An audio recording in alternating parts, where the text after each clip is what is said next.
Всім добрий вечір.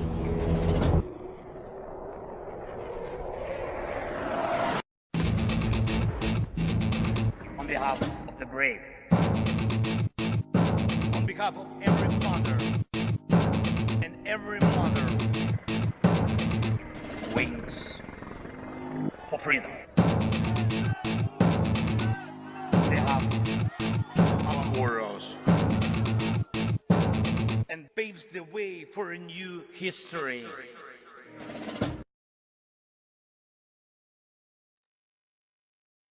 Hello and welcome to Tochnyi Weekly, the show that gets behind the headlines to discuss the Russian invasion of Ukraine.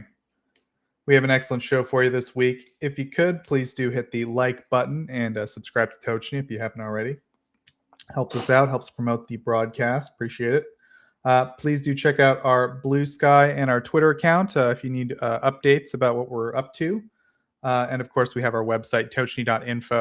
It's an excellent website, a lot of great research on there, interactive maps, and other information. So if you're interested in the stuff we talk about on the stream, chances are we've got a lot more detailed stuff with sources on the website. So Tochnyi.info. Chat, as you guys know, you're welcome to ask any questions that you like, and we'll do our best to read all your questions and answer them towards the end of the broadcast. So I'll be presenting the news. That'll be followed by Mr. German aid to Ukraine. That will be followed by Stanimir's report on the Russian economy. And then I believe we'll maybe have another contributor, maybe not. And then we will do some Q&A. So yeah, without any delay, I will now do the news. These are the main headlines as of March 22nd, 2026. First up, we have operations.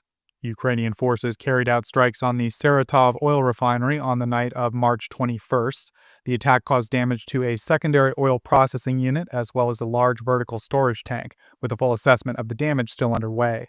The Saratov refinery is among the oldest oil processing facilities in Russia, handling crude oil and processing fuel and lubricants that go towards supplying Russian military operations.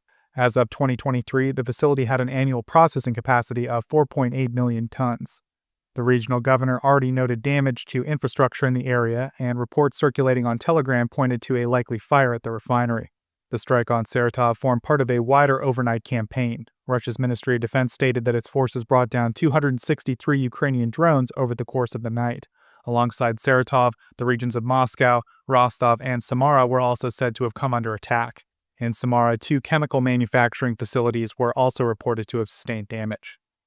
Ukraine carried out a series of strikes on Russian aircraft manufacturing facilities, with the General Staff of the Armed Forces of Ukraine confirming that the Aviastar plant in Ulyanovsk Oblast was among those hit. Facilities in Staria, Russia were also targeted. The Aviastar enterprise operates under the United Aircraft Corporation within the Rostec structure and is responsible for producing the IL-76MD-90A military transport aircraft and the IL-78M-90A tanker aircraft, as well as maintaining heavy transport aircraft, including the AN-124 Ruslan. Preliminary reports indicate that aircraft shelters and parking areas were struck, with a number of aircraft on site sustaining various levels of damage. A full assessment of losses is ongoing. In Staria, Russia, the 123rd Aircraft Repair Plant was also hit. The facility carries out full-cycle repair and modernization of military transport aircraft and their components, and features its own runway capable of accommodating heavy aircraft directly on site. The hangar used for servicing the IL-76 and the L-410 aircraft is reported to have been struck. The plant fulfills state defense orders for Russian security agencies and is involved in export contracts and import substitution programs. Ukraine's UAV forces noted that the strike was conducted by operators from the first separate UAV center. Ukrainian drones struck the Alchevsk metallurgical plant in Russian-occupied Luhansk Oblast during the night of the 20th of March. Monitoring channels reported at least 4 hits on the facility, which Russia has been using to produce artillery shell casings for its defense ministry. Occupation authorities made no comment on the incident. Explosions and fires at the plant began appearing in local social media around 4 to 5 a.m., with residents of occupied Alchevsk reporting loud blasts and uncertainty over whether air defenses had responded. Video footage of the strike was published online. Monitoring channels confirmed that at least 4 drone impacts occurred, with the blast furnace and oxygen converter shop potentially among the areas hit. Damage to either would halt steel production entirely. The full extent of the damage is still being assessed. The facility is one of the oldest ferrous metallurgy plants in eastern Ukraine, situated more than 60 kilometers from the front line in Luhansk Oblast, which has been under Russian occupation since 2014. Ukrainian drones struck the same plant in early December of 2025, triggering a fire and likely damaging the oxygen workshop on that occasion. Up next, we have economy and aid. Spain's Prime Minister announced a new €1 billion military aid package for Ukraine covering 2026, following a meeting with President Volodymyr Zelensky on the 18th of March. The announcement brings Spain's total support to Ukraine since the beginning of the full-scale invasion to €4 billion. Alongside the financial commitment, the two sides signed several defense agreements between their respective states. Part of the aid will be channeled through the EU SAFE mechanism and will go toward developing joint production with Ukraine's defense industry. President Zelensky described the cooperation as bilateral and mutually reinforcing, noting that Ukraine can contribute drones, experience, and capabilities, while Spain's defense industry can in turn provide shells, radars, and equipment. The two countries also signed agreements covering the economy, railway transport, and diplomacy. Zelensky separately met with the leadership of Stanimir Aerospace and Defense, after which Ukrainian manufacturers signed 4 cooperation agreements, 3 of them directly with that company. The Ukrainian firms Firepoint, State Kyiv Design Bureau, Loop Design Bureau, and the research and production enterprise Radionics all signed documents with Stanimir. These agreements center on missile technologies and air defense, with the aim of strengthening the protection of Ukrainian airspace. A further agreement was concluded between the Spanish firm Escribano and the Ukrainian drone manufacturer Sky Eton, under which the two companies will jointly develop laser-guided systems based on Ukrainian unmanned platforms. The UK confirmed it will continue supporting Ukraine's air defense needs through its leadership of the Ukraine Defense Contact Group in the Ramstein format, as well as through prior financial contributions under the Pearl Initiative for procuring weapons from the US. The two sides also agreed to deepen cooperation within the Joint Expeditionary Force, which is led by the UK. A particular focus was placed on modern warfare technologies, with both parties committing to continue collaboration under the program Lyra to scale up production of Octopus interceptor drones and to pursue further joint defense technology initiatives. Under the existing arrangement, the UK holds a license to manufacture the Ukrainian-designed interceptors at scale, with the finished drones to be delivered to Ukraine in support of its air defense operations against Russian UAV attacks on cities and strategic targets. The two countries also plan to streamline cooperation between companies on both exports and joint development of defense capabilities. The UK will also continue training Ukrainian troops under Operation Interflex. The French Navy boarded the oil tanker Dana in the Mediterranean on Friday, intercepting the Mozambican-flagged vessel as it made its way from Murmansk to Port Said, Egypt. President Macron announced the operation, saying that the ship would be escorted to an anchorage point for further inspection of its registration. Macron made clear that France has no intention of allowing such tankers to profit while bankrolling Russia's war effort, and pushed back on any suggestion that tensions with Iran might distract France from its support of Ukraine.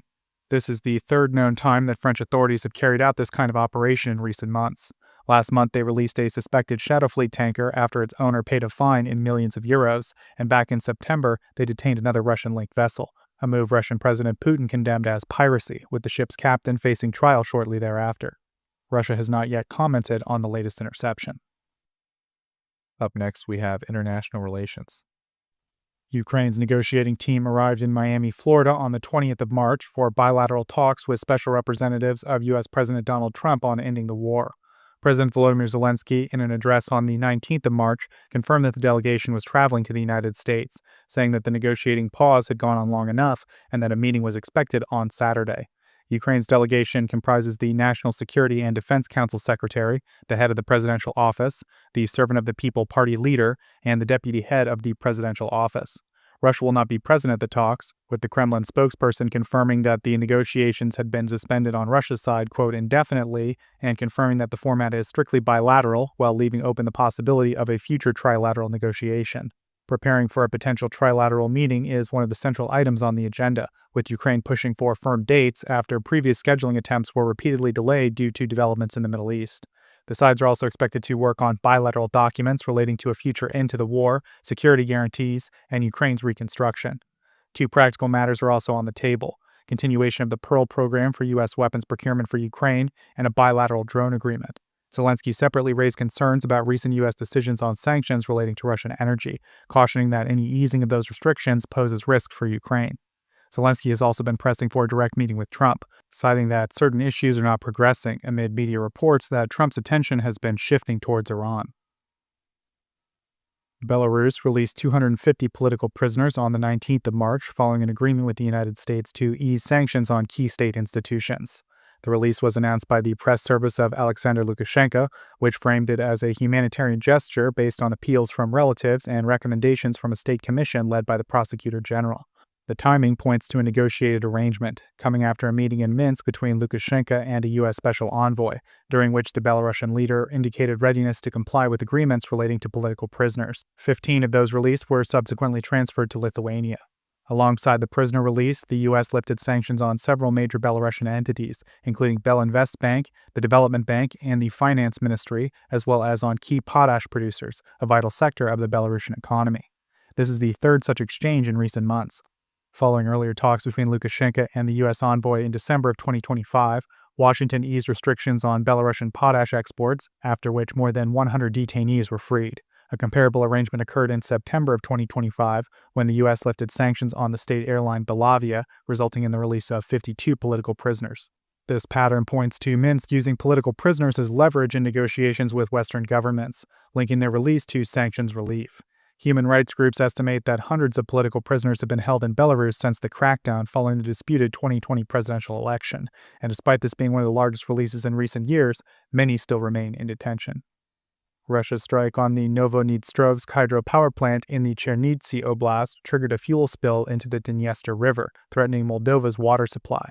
Moldova's president announced the development on the 15th of March, and the government declared a 15-day environmental alert while activating the EU civil protection mechanism. Petroleum products have continued spreading downstream in waves, with Moldova's environmental minister warning that the actual volume of oil in the river already significantly exceeds the initially reported 1.5 tons, and that the pollutant was still entering the water.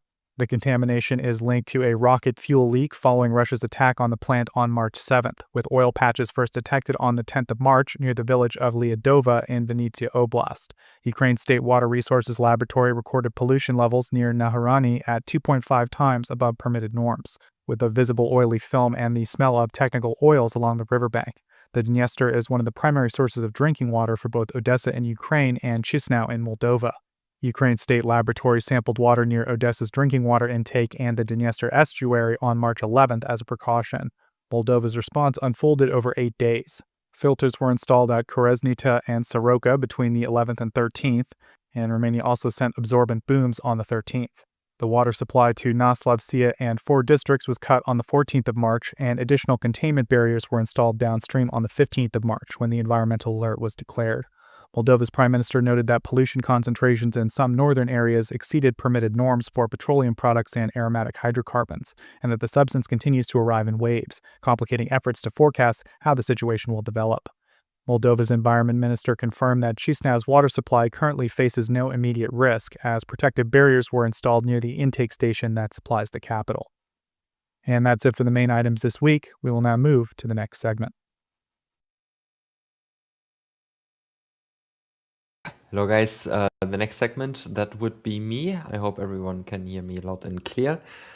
As always, I will now present this week's most important news from Germany regarding Ukraine, and since I wasn't there last week, I will also do the news from the week before. We are starting with news from last Tuesday, and the German MoD secured an air defense package containing at least 31 PAC-3 missiles for Ukraine's M104 Patriot air defense systems. This was reported by Spiegel and later confirmed by the Ukrainian government.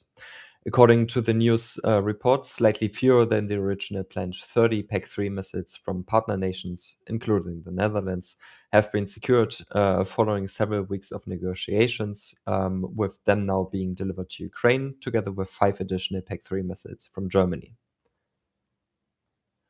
On the same day, the Federal Cartel Office announced that it has approved the establishment of a joint venture between the German defense company Deer Defense and Norwegian-based Nammo, which aims to produce NATO-standard artillery ammunition in Germany. With the permission now granted, Deer Defense will set up a production facility for 155 shells in Germany, while Nammo will contribute the license for the production of its own artillery shells in Germany and some additional components. According to the Federal Cartel Office, the German Bundeswehr has already ordered artillery ammunition from this non-existent joint venture, with several other countries are also eligible to place orders. And last news from Tuesday, the Firefighters Association from the German state of Rhineland Palatinate, sorry, that's very different than it's spelled in German, has donated a firefighting vehicle to the Turbov settlement in the Venezia Oblast, which will soon be put into service. On Saturday last week, I published a news story, a more detailed news story on my website about the fact that more than 600 Ukrainian soldiers have now been trained on the RCH-155 artillery system in Germany. The Bundeswehr announced it on its website following a visit by Minister of Defense Boris Pistorius to the artillery school in Ida Oberstein, with a spokesperson for the German MOD confirming the number again to me after inquiry. Sadly, we got no additional information beyond that and still have no official confirmation that any of these highly advanced artillery systems are actually deployed in Ukraine. However, given the number of trained personnel, it's at least likely that some systems were deployed for at least some time in Ukraine. Who is interested in the story at all and wants to know more facts, for example, about the training in Germany and the whole backstory of the known issues regarding the Ukraine contract, is welcome to read my article, which you can find on my website.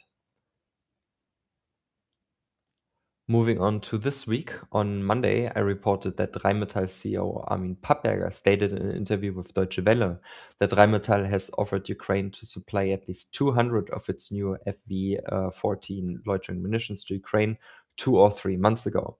However, ongoing funding issues have so far prevented the contract from being concluded. On Tuesday, I reported that the German government and the German Federal Agency for Technical Relief, THW, have financed and delivered 7 specialized vehicles to the Kyiv region with co-funding from the EU. They are now being used in 3 regional communities, as well as the Izium District Military Administration and the Department of Civil Protection of the Kyiv Regional Military Administration. On the same day, I reported that according to Alexander Hansa, the head of the Dnipropetrovsk Regional Military Administration, the German Federal Agency for Technical Relief, THW, recently donated 259 generators with a capacity ranging from 3 kilowatts to 800 kilowatts, with almost 1.3 million euros to the region. The generators are now being used in critical infrastructure across the region. And last news from Tuesday this week, the German city of Münster sent a humanitarian aid transport to its Ukrainian solidarity partner of Venezia, containing 20 hospital beds, high-quality rehabilitation equipment, school furniture, and school books. The medical equipment has a total value of around 63,000 euros and is intended for 3 hospitals.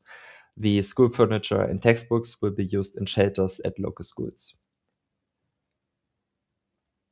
On Wednesday, I reported that according to Mykola Kalashnik, head of the Kyiv Regional State Administration, the German government has invested more than 1 million euros into purchasing and providing new high-tech medical equipment for the Kyiv Regional Children's Hospital, one of Ukraine's leading medical institutions for children.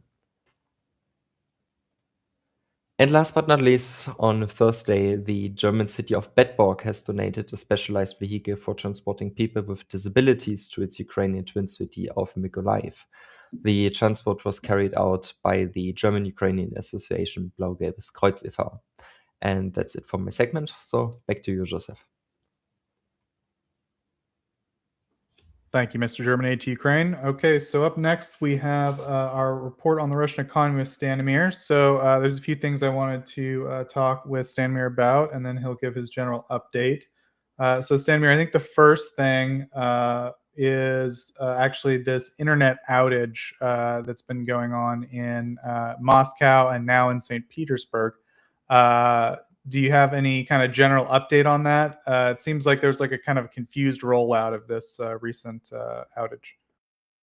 Yes, it's very confused because one of the people who are in charge of the subcommittee on communications in the Duma had very, how should I put it, conflicting views on what actually is happening. So initially he said that they will ban internet, the mobile internet entirely, and they will also ban apps even if they're used via VPN. Then on Friday, he reversed his position. Not on Friday, on Monday this week, he reversed his position, saying that he never mentioned that and that all these restrictions were temporary. The government is simply doing rerouting of the internet in Moscow, and that he never mentioned that there would be full banning of any apps. So subsequently, he was booted from the party he's in, and I'm guessing now that he's an independent in the Russian Duma.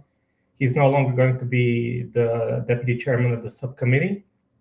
And what happened, let's say 30 minutes after he said that, was that St. Petersburg also announced that it's going to be blocking mobile internet and people should switch to the local Wi-Fi for the city that's free to use with the government accounts. But overall, the messaging has been very mixed. I think if they lift the ban on mobile internet in a few weeks in Moscow, that will be a sign that they think they've reached the limit of what they can push Russians to accept. Right now, Russia isn't very sympathetic for Moscow, I mean the Russian regions, because we have to mention that in the Russian regions, I think around 63 of them have had some or full restrictions in the major cities when it comes to mobile internet, again, for safety reasons, even for regions that are far from the Ukrainian border. I think even though Shoigu said that any part of Russia can be hit, he was basically talking about the Urals. We have restrictions going as far east to the Far East. And for Muscovites, this is a new thing that wouldn't have happened if the new law hadn't passed, because I don't expect the mayor of Moscow, Sobyanin, to actually confirm such draconian measures. But this has been the new reality for Muscovites, which led to more maps being bought. We have the increase of people who are demanding to buy landlines in Moscow. It's doubled, with the current queue being 3 to 4 weeks to get connected to a landline phone. Also, this compares to the rest of Russia unfavorably for Moscow, because for the rest of Russia, the increase has been between 30 and 70% in terms of demands for landlines. And also, as part of the blocking, since the 1st of March, CD sales, that is music CD sales, on Wildberries in Russia rose up by 70%, and MP3 players are up by 25%, and prices are up by 30%. So on Avito, which is the other major site for buying such things, in March 2026, MP3 player sales are up 53%. So Russians are basically switching to offline devices. They're buying maps.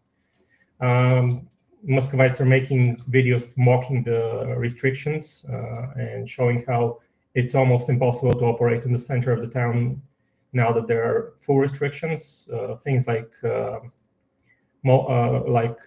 asking for car sharing services or trying to get a taxi, or even the app for the Moscow Metro are not working currently. As a side effect of that, however, advertising in Telegram, because of the fear that it's going to be blocked along with the internet, has gone up by 50% compared to 2025, and by 15 to 20% compared to January 2026. This is again because Russian advertisers would rather stick to the end with a service they know, or rather than try to switch to a new messenger without knowing the how much people have and how much traffic there is in the groups and chats in that new messenger. So they're trying to spend as much as possible till the end of the year on Telegram, till the end of the month on Telegram, to try to cover this. And I think that's the gist of the situation. This is the new normal for Russians, unless, like I said, we see a change in the posture of the government in Moscow.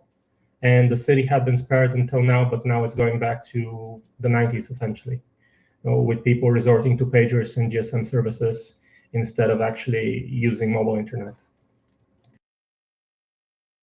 Yeah, I think it's an excellent summary. So we'll keep tracking the internet outages in Moscow and St. Petersburg, I guess is the best way to describe it. And yeah, we'll keep monitoring that.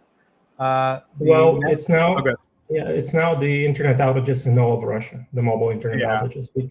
It's a Russia, it's in, like, say, 70% of Russia's regions have some form of mobile internet outage. I don't think that in this case, the Russian major telecoms are going to spend a lot of money into introducing 5G communication.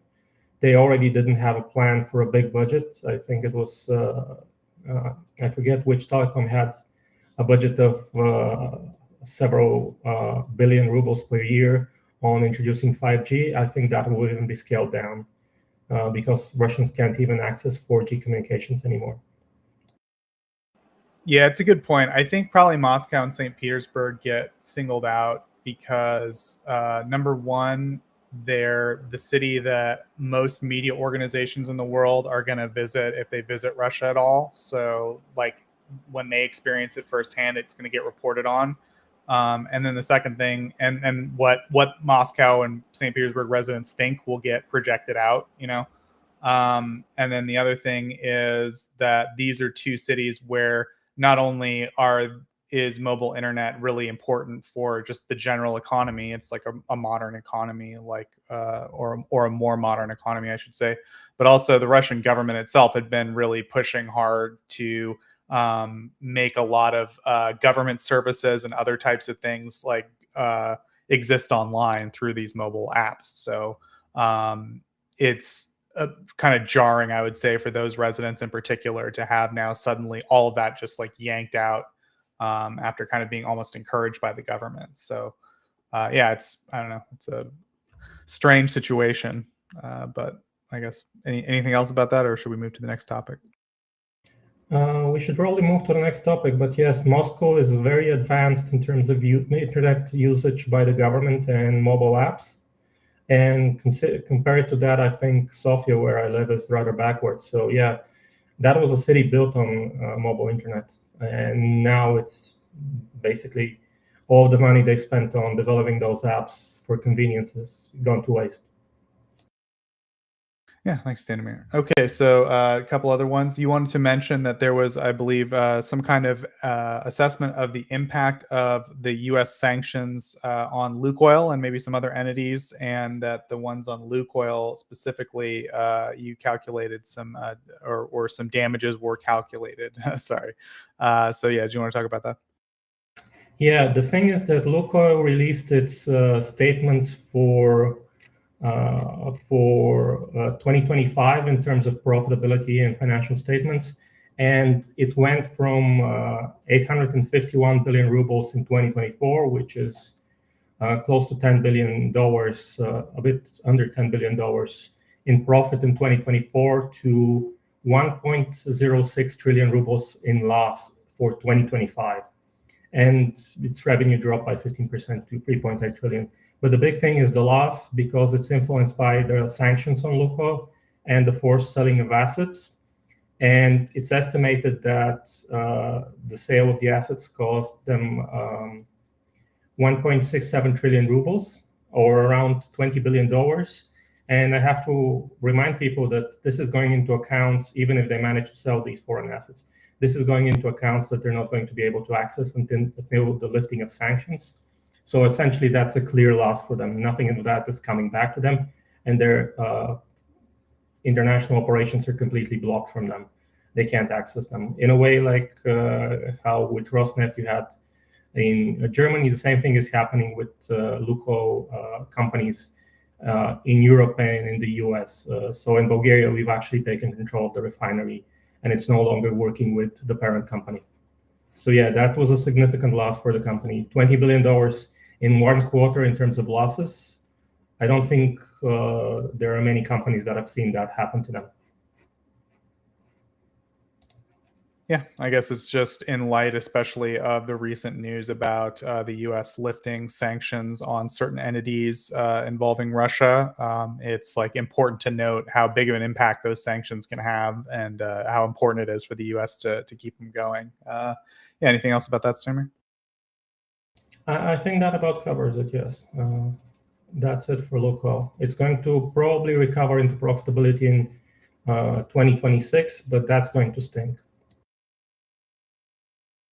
Gotcha. Yeah. So after they trim everything out, I guess it'll somewhat recover. Okay. So the next topic is the biggest one that we've discussed at some length ourselves, which is there is a very important story that's kind of gaining traction in Russia about, I would say, mainly the Siberian region, but it covers other regions in Russia, and it involves the Russian government culling, meaning getting rid of. I'm trying to be careful with my YouTube language. A lot of cattle, and they're doing it mainly involving small farmers or small livestock owners, I guess you call them. And it's having a huge economic impact and on their livelihoods. And the Russian government has been a bit mysterious in terms of their explanation for doing it. So some theories have emerged in terms of what's going on. So Stanimir, I'll turn it over to you. Yeah, so what is happening and has been happening for a while is animals are being culled, mostly cattle.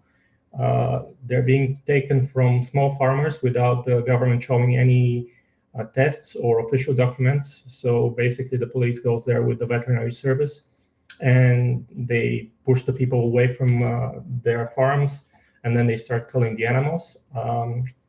There are a few theories about this. The theory that's most conspiratorial is by the farmers themselves, that this is being done because Medvedev has links to big Russian agricultural companies that have a lot of cattle and are in the beef business and in the dairy business, and thus they're destroying competition in the regions in central Siberia. As you can see on the map, the most impacted region has been Altai Krai. However, Novosibirsk is recently the one that's been covered the most, because that's where journalists went to cover the seizures by police and were arrested, and that made it to national news. And now you have bloggers with over 10,000, not 10,000, over 10 million followers in Russia calling for almost protests regarding this. What's also being linked as a probable cause of this is that there might be a hidden outbreak of foot and mouth disease. However, because the regions where it's happening are spread out, it doesn't seem to be that way. The official story is that it's, let me get this correctly, pasteurellosis, which is not that dangerous in terms of a disease. It can be treated with antibiotics and only have to quarantine animals and keep the sick animals away, which is why it's very strange that people are not being let to keep the animals. To fuel more conspiratorial stories, when it comes to big farms, they are only asked to do quarantines, and only the small farmers are actually being forced to lose their animals. And it's gotten to the point where roads have been blocked off. People have promised to rename cities after Putin, not cities, but villages after Putin if he stops the destruction of cattle. And the rallying cry of people is that if you're going to kill my animals, kill me as well, because they're my entire livelihood. When it comes to compensation for these 78,000, over 90,000 animals that have been killed, they're offering 173 rubles per kilo of live animal. This is almost nothing, because the price of a live cow in terms of price per kilo is between 300 and 700 rubles on the Russian market. And also, when it comes to damages, you can see that it's estimated just for the culling at 1.5 billion rubles direct damage, and also we have 368 million rubles indirect damage. But if you estimate the meat that's being destroyed, it's close to 3.72 billion rubles. And because 40% of the animals are used actively in milk production, we're talking about 18 million liters per year of milk. And so far, like I said, there are insignificant funds allocated for this. There have been only 200 million rubles allocated by midweek this week. And now there's talk that the Russian federal government is going to prepare measures to support farms in Novosibirsk.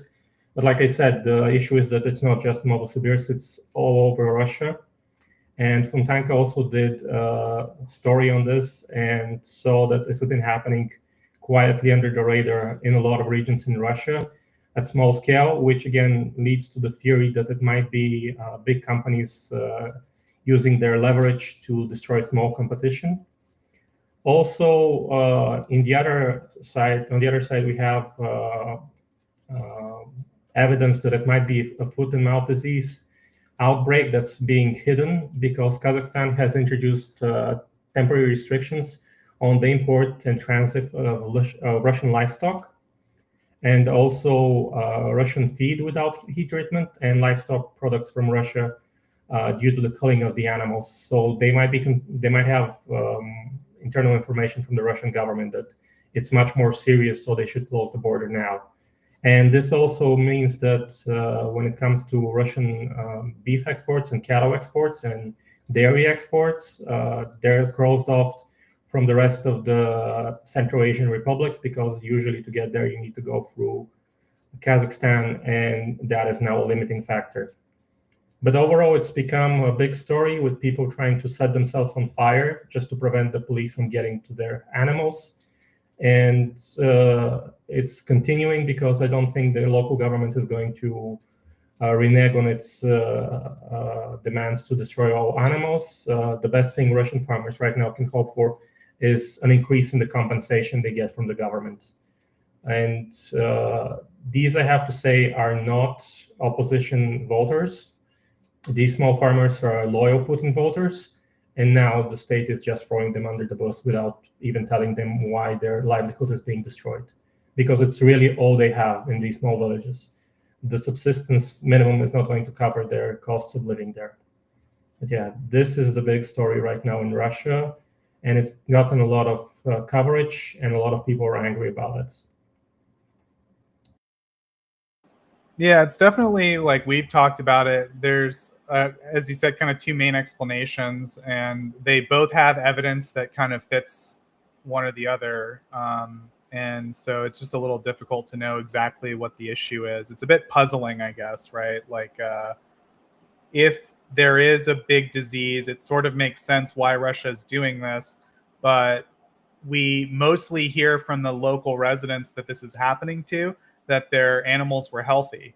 And that would be normal even in a big outbreak like Russian law itself. And again, they're not saying that this is the reason, but it says like if there is an outbreak like this, the authorities are permitted to cull even healthy cattle to make sure the outbreak is contained. So if there were an outbreak, you would see this type of response from the Russian authorities, I think.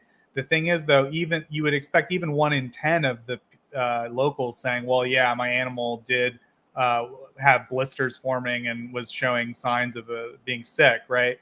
And as far as I know, we're just not hearing that from locals. So the kind of absence of reporting of sightings of illness is a bit puzzling, but the other explanation that it's just companies kind of taking over the cattle business in Russia doesn't make a ton of sense either. Like it would be a really, really heavy-handed response from the Russian authorities to do it this way. It feels like there would be other ways for them to do favors for big companies. But as you said, this kind of thing has happened in Russian industries before, so it wouldn't be completely crazy. But just kind of right now, I would say the theory or the information kind of fits both theories somewhat equally, and we'll have to wait and see if we can get more information.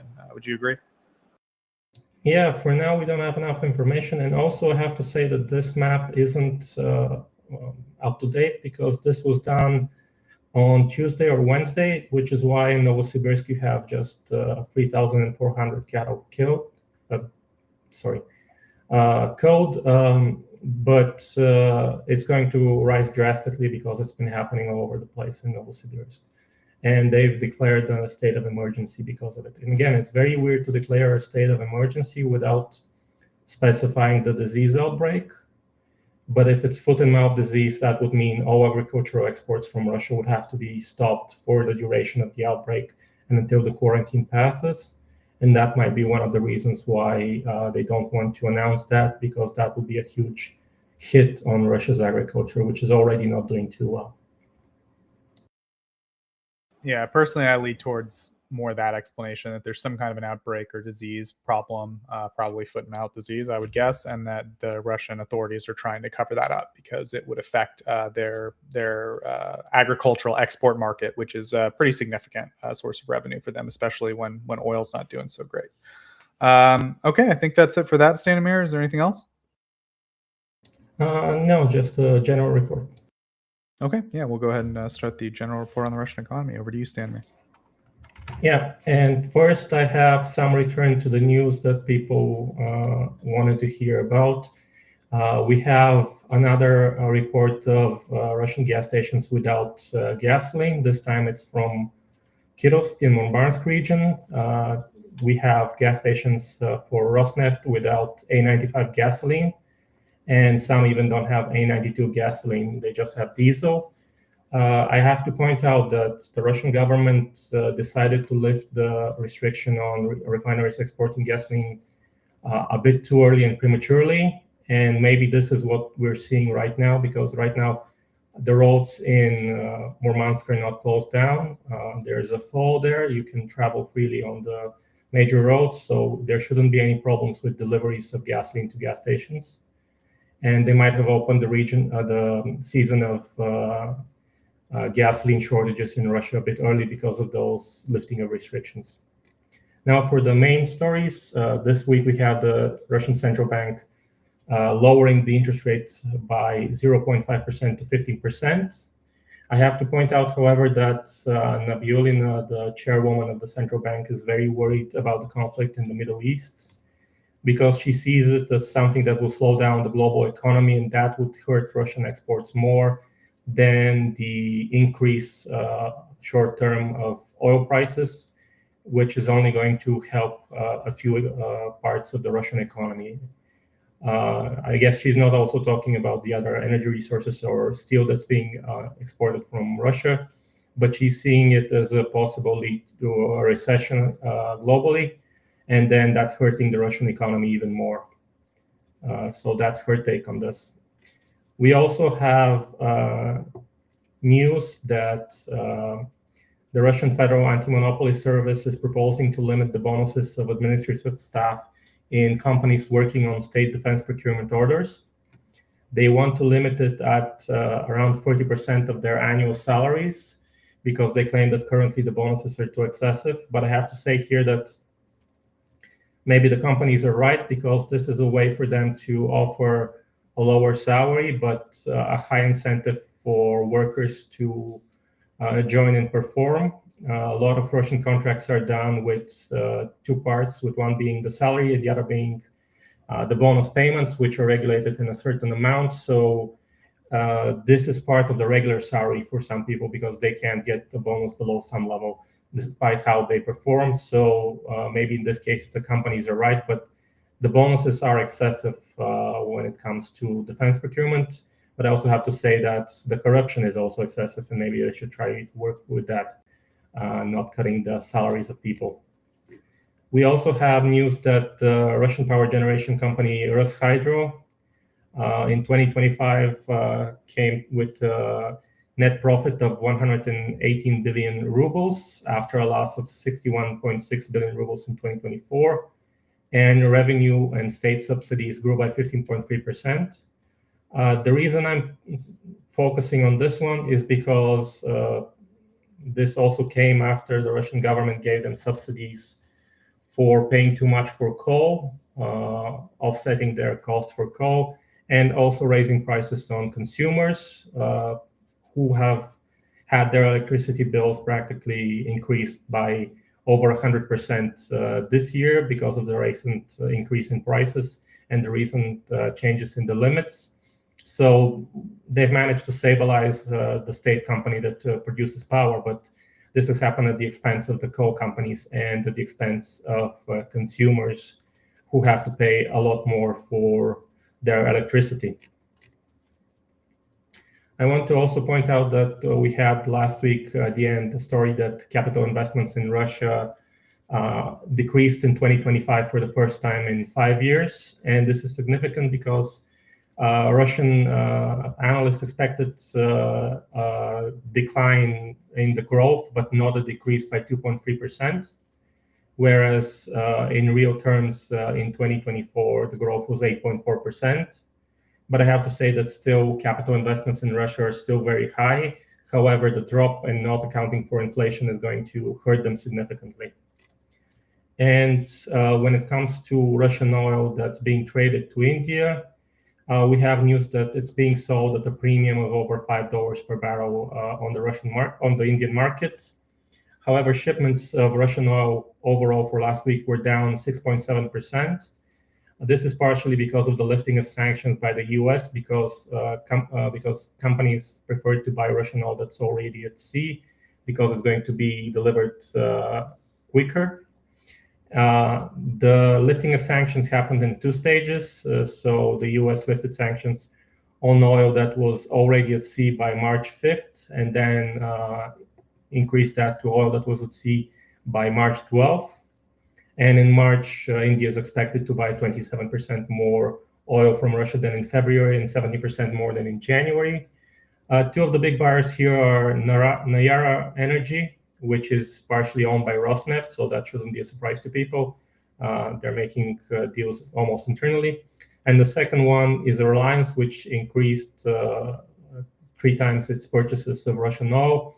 And it's known for refining Russian oil and reselling it to Europe as diesel and gasoline until that was blocked by sanctions. So these are the 2 major buyers right now that we've identified.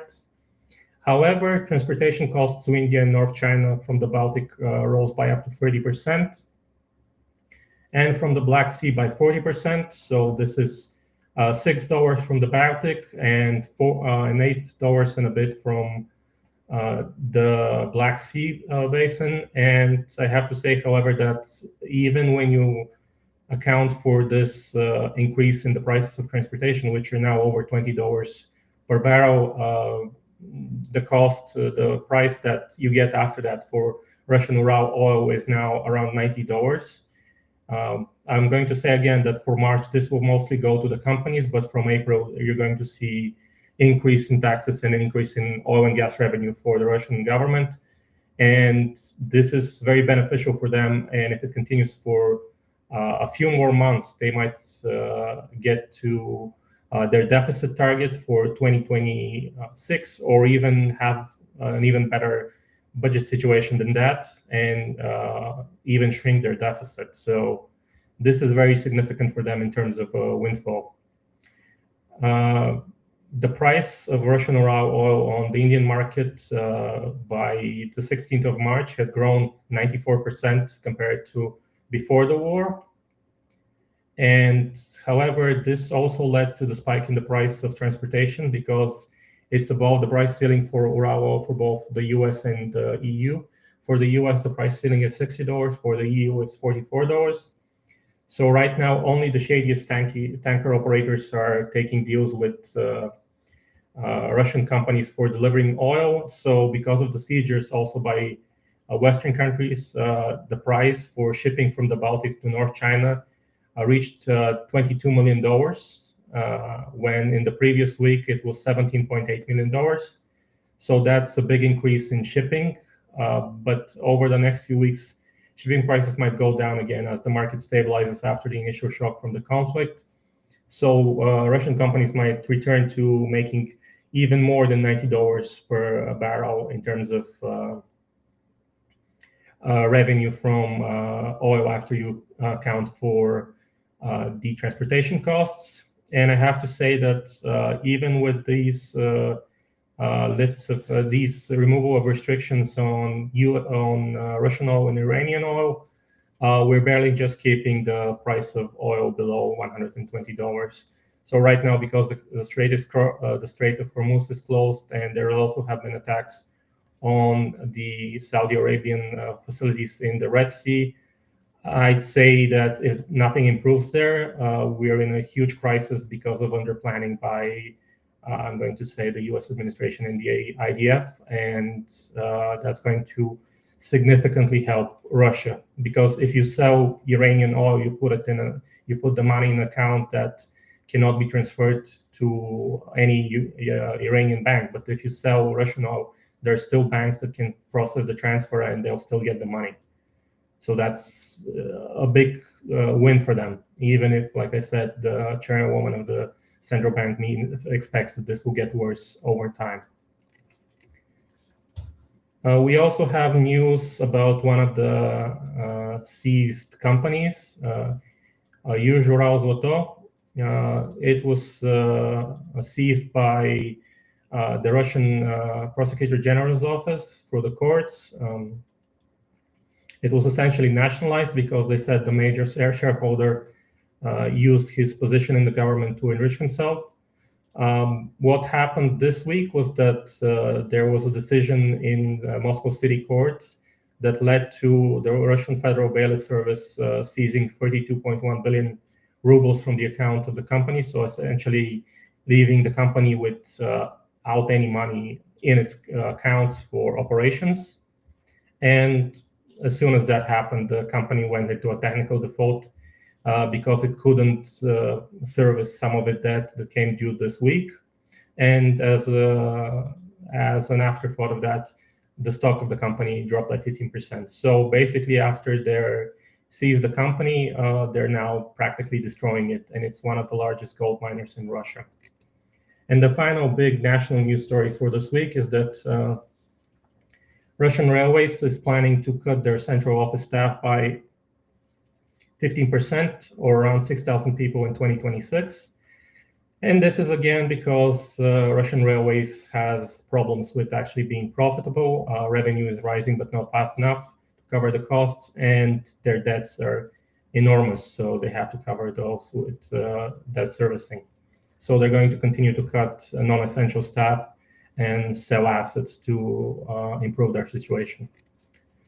Now, when it comes to banking this week, the Russian Central Bank announced its results for 2025. It also makes profit when it manages to lend to other banks and operate on the market. But this year, that is in 2025, it had a net loss of 184.8 billion rubles versus a net profit of 199.5 billion rubles in 2024. This again is showing that banking is not in a great state right now in Russia. And in January 2026, there was a record withdrawal from banks of around 1.6 trillion rubles. And this is the second highest withdrawal from banks of money by Russians since the introduction of Russian statistics for that. When it comes to metals, we have a few stories. The first one is from the Magnitogorsk Iron and Steel Works, MMK as it's known. It's going to cut its administrative staff by 10% due to weak demand in the Russian steel industry.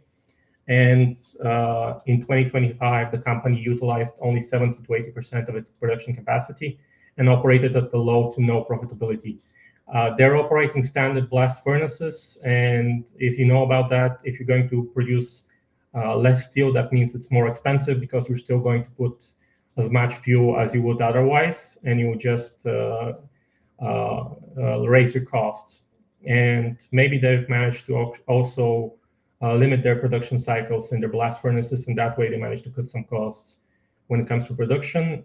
I will also say that they will stop unprofitable production lines, and that last week it already closed down one of its coking coal mines because it wasn't profitable to mine coking coal.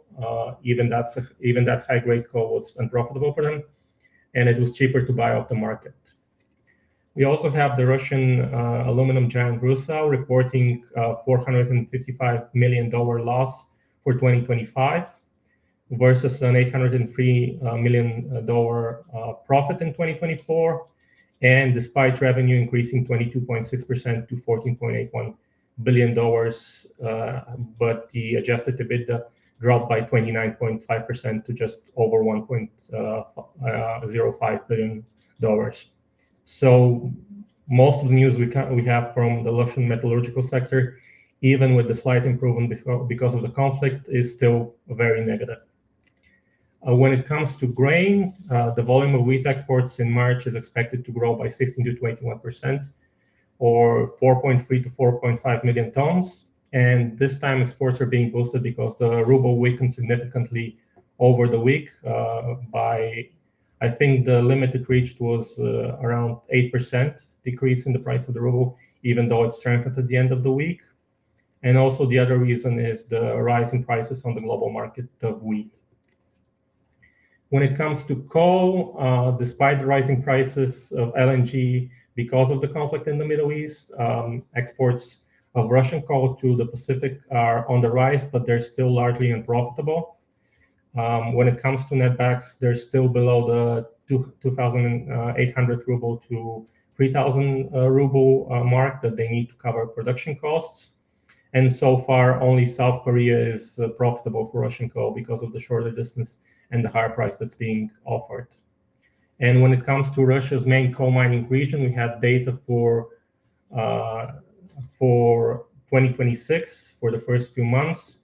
So compared to 2025, the number of people working in the coal mining industry decreased by 6,600 in the region. These are directly miners, not just administrative staff. And they're down to 82,900. The average salaries decreased by 1% to almost 117,000 rubles. And I have to point out this is at the same time when, for the year officially, Russian average salaries decreased by 13.5%. So in essence, the salaries in the Russian coal mining industry, coal mining sector in Kuzbas are down 14%. And we also have that the coal mining for the region in 2026 decreased by 6.3% to 41.5 million tons for the first 2 months. Coal processing in February was down 6.4% to 11.2 million tons, and shipments were down by 5.6% to 13.2 million tons. And exports out of these shipments were down 5.6% to 8 million tons. So maybe we should expect a 4 or 5% decrease of the Russian coal sector as a whole for this year if things continue that way. When it comes to the gas and oil, the thing that we didn't still cover was that under the Russian accounting standard, Gazprom announced its profits for 2025. They came in at 11.3 billion rubles, so barely a profit. In 2024, it had a 1 trillion ruble loss, and revenue dropped another 6.6% to 5.8 trillion rubles. However, I would have to point out that when it comes to Gazprom, when it comes to the Russian accounting standard, they only include their gas business, not the rest of their business. So you should wait for the international reporting standard release and see what the profit figures are there and what the revenue figures are there, because it might be a lot more positive than this report, which shows them with barely a profit. That's a caveat that I will always keep when it comes to Gazprom and Aeroflot, for example. When it comes to construction, sales on the primary market in Russia in February collapsed, with the decrease in the 40 largest regions being 17.9% to just 26,600 sales. In cities over 1 million, they collapsed by 22%. And in Moscow, the drop was even steeper by 51% to just 3,800 sales. I have to point out that this is because in February, they introduced the new rules for the preferential mortgage, where no longer you can have two of the spouses take out the mortgage and then combine the money to buy a new apartment. For Moscow, I'm guessing these were the sales on the outskirts, because in the center of Moscow and in the old city part of Moscow, you can't really afford apartments right now, unless you're talking about a small studio. But on the outskirts, you can still afford some of the buildings if both of you take out a loan. And the loan is around 12 million rubles. So combined, you can actually purchase a house or an apartment building, or an apartment and an apartment building. When it comes to interesting data points this week, I have several. First, Russian fertilizer producers have asked the government to implement a price ceiling for chemical sulfur, so the sulfur used in fertilizer production, because it's now rising in price due to a shortage in domestic supply. And I have to point out that Ukraine is responsible for this by damaging gas processing plants and that reduced the sulfur production in Russia substantially over the last year and a half. Also, we have news that the Russian Association of Tour Operators for January to March 2026, when compared to the same period in 2025, they've managed to get their clients 90% less Schengen multi-entry visas. So that means that Western countries and countries in Europe specifically have started to deny more Russians tourist visas for travel in the country. And especially these coveted multi-entry Schengen visas that you can use for a few years. That means that we'll have a lot less Russian tourists in Europe, and a lot less of them are going to enjoy a better standard of living because of that. We also have news that the price of vodka in February 2026 rose by 16% compared to 2025 and by 2.4% compared to January 2026. It's currently at around 948 rubles per liter on average, and the increase is due to the increase in the minimum sales price and the excise tax. So the Russian Ministry of Finance essentially controls the price at which vodka can be sold, both through the excise tax and through the legal procedures to set the minimum price in stores for vodka. And I'm going to say that this will again probably lead to a decrease in consumption and an increase in the production of illegal alcohol that's not covered by the excise tax. And in light of that, I want to say that the output of medical ethanol in January 2026 decreased by 97%. So it almost completely collapsed. And this is because they introduced new labeling regulations, but more importantly, they introduced an excise tax for medical ethanol, which made it unprofitable to use it for illegal alcohol. So there was an entire industry that was buying ethanol for medical purposes, pro forma expanding it for medical purposes, and then just producing alcohol illegally and managing to sell that on the black market in Russia. So that loop has now been closed. But yeah, this story is exactly what you think it is. Russia was producing mostly alcohol from medical ethanol and not using it for its purpose. Also, we have the Russian news of the clothing retailer Gloria Jeans that saw a decrease in its net profit by 66%. And the company's revenue dropped by 15.4% to 24.4 billion rubles. This is one of Russia's largest domestic clothing companies, and it operates a lot of clothing stores. So it's again part of the general trend with Russian clothing stores and the Russian clothing industry collapsing due to the lack of demand, and that's not being completely offset by purchases online from smaller producers on the online marketplaces. The industry is really struggling right now. And the last part of the interesting news stories that I covered this week, it's now been known that for 2025, the number of Russians who are forbidden from traveling abroad because they have high debts grew by 41.5% to 8.9 million, up from 6.3 million in 2024. And I want to point out that the total amount of Russians that are supposedly under the poverty line is just 9.8 million, and that includes kids who have no debts. So that should tell you all you need to know about some of Russia's statistics. When it comes to inflation and debt, the inflation for the period from the 11th to the 16th of March was 0.08%. For March, the inflation is 0.22%. And for 2026, it's 2.59%. So if we factor the adjustment they did, we should be around 3%, or 70% of the target for the central bank would be completed by the middle of March for the year of 2026. So inflation is still heading ahead of the projections of the central bank if you want to compare their policy decisions. When it comes to debt, there were two auctions. The first one was for 86.3 billion rubles. That was surprisingly with a very low yield of 13.75%, maybe ahead of the expectation for the central bank to lower the interest rate, but it was very surprisingly low. The second auction was for 66.7 billion rubles, and there the yield was 14.65%. So much closer to reality if you factor in the reduction in the interest rate. And that's it for me for this week when it comes to Russian news. Okay, thank you, Stanimir. As always, we'll stay tuned for your update on the Russian economy each week. So we've got a lot more stuff. Lots been going on this week, you guys. I don't know if you've been watching the news, but there's things happening in the world. Several topics. I'll do my best to cover them as succinctly as I can. As you guys know in chat, if you have any questions about any of the stuff we're talking about, you are welcome to ask. So my first topic is Chinese companies operating in the occupied territories.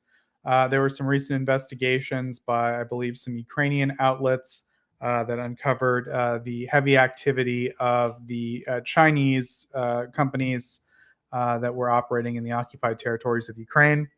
So the basic, it's specifically they're attributed to a Ukrainian human rights group that focuses on the occupied territories called NV.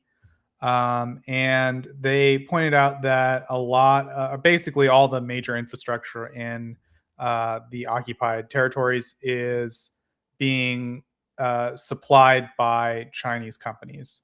So that includes mining and heavy industry. SANY, SANY, heavy industry has been supplying machines to mining companies.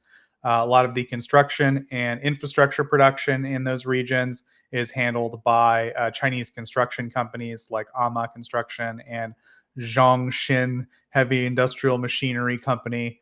Manufacturing, specifically a refrigeration plant, is getting help from Chinese industrial firms, and logistics and communication technology like Huawei and Weirun Electronic Sourcing are companies that are involved. So I would say the general summary of the research, which I think confirmed this all pretty well, is that there are kind of three implications as a result.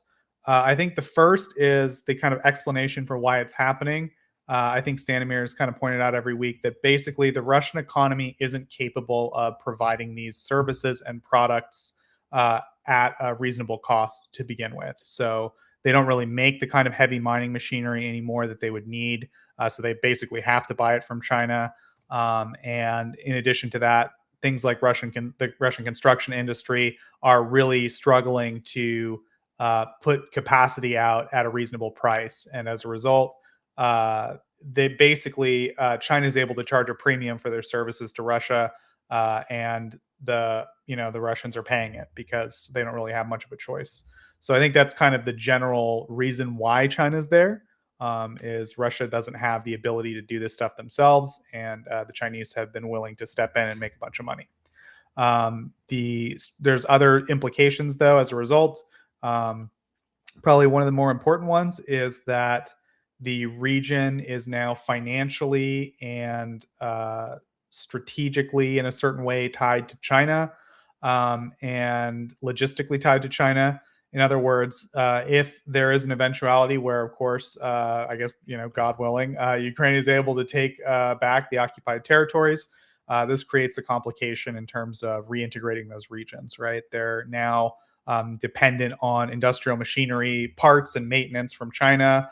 A lot of their critical infrastructure will be Chinese in origin, and it would be very difficult and expensive for them to convert that stuff back. So obviously looking way into the future, but that's a potential implication long term.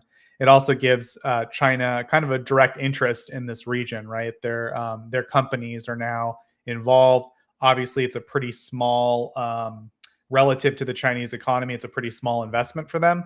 But that being said, they still do have a certain interest in the region that's now increased as a result of their economic activity there. So it kind of gives China more strategic access, but also makes them a little bit more concerned about the outcome of and the kind of ultimate fate of the occupied territories. So that's pretty much the summary of the article. Does anyone have any thoughts or any questions?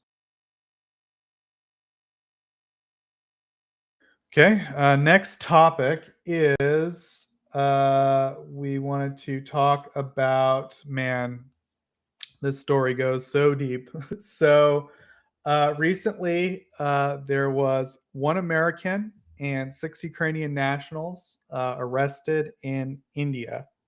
And it made quite a bit of news. Uh, and I just thought I'd do my best to cover kind of the general situation. It's a little bit complicated. We don't have a ton of information about it, but I wanted to do my best to cover it because I should, I guess, disclose real quick. The individual who was arrested in India, the American, was a guy named Matthew Van Dyke. And in a past life, I used to interview a lot of people involved in various Ukrainian charity organizations and nonprofit organizations. And I've interviewed that guy on a couple of occasions, and we've, I've talked to him at least a little bit outside of broadcasting. So I wouldn't go so far as to say I know the guy personally, but I've at least personally had communication with him, and I feel like I have some slight understanding of his motivations to a certain degree. So I'll do my best to explain what's public record and maybe just a little bit of my own take on this. So on March 13th, the National Investigation Agency of India, something like their FBI, arrested an American national who was with 6 Ukrainian nationals in a coordinated operation across 3 Indian cities. They flew in different places. The group was accused of 2 things. The first is they were accused of being in a territory that requires special permission from the Indian government for foreigners to be in. That seems to be kind of the main charge. The second charge is that they essentially the charge is treason, for lack of a better term. They're being accused of supporting or being in contact with certain groups in Myanmar and Burma that are involved in actions that have destabilized regions in India, something like that. And, I think maybe you could call that terrorism. I think in the US, that's what it would be called, a terrorism charge. But in India, that would carry the charge of treason. So that's what the charge is. The Ukrainian government has made a statement about the arrest of the 6 Ukrainian nationals. They effectively said that they haven't been presented with any direct evidence that the Ukrainians have done anything illegal by the Indian state. In other words, the Indian state hasn't shown them anything that demonstrates that they've broken the law specifically.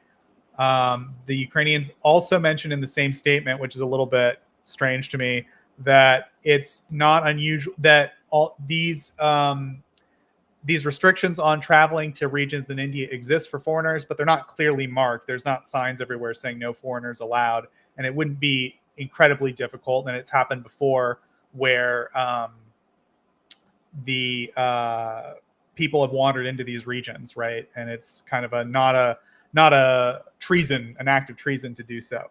So that's kind of the Ukrainians' official stance. They've kind of asked for the release of their 6 citizens. I think that's pretty unlikely based on the situation and the context. The reason for that, of course, is Matthew Van Dyke is a guy who is, I would say, pretty well known for being involved in, I guess you could say, training groups that are resisting authoritarian regimes, I guess would be the best way to put it. So he's got kind of a long record. His combat record is, I don't want to say dubious, but it's hard to verify very much because he has no formal military training in the United States military or anything like that. But he started out as a filmmaker. I think around 2011, around 2011, he maybe got a little too involved with the subject he was filming and joined rebel forces against Gaddafi.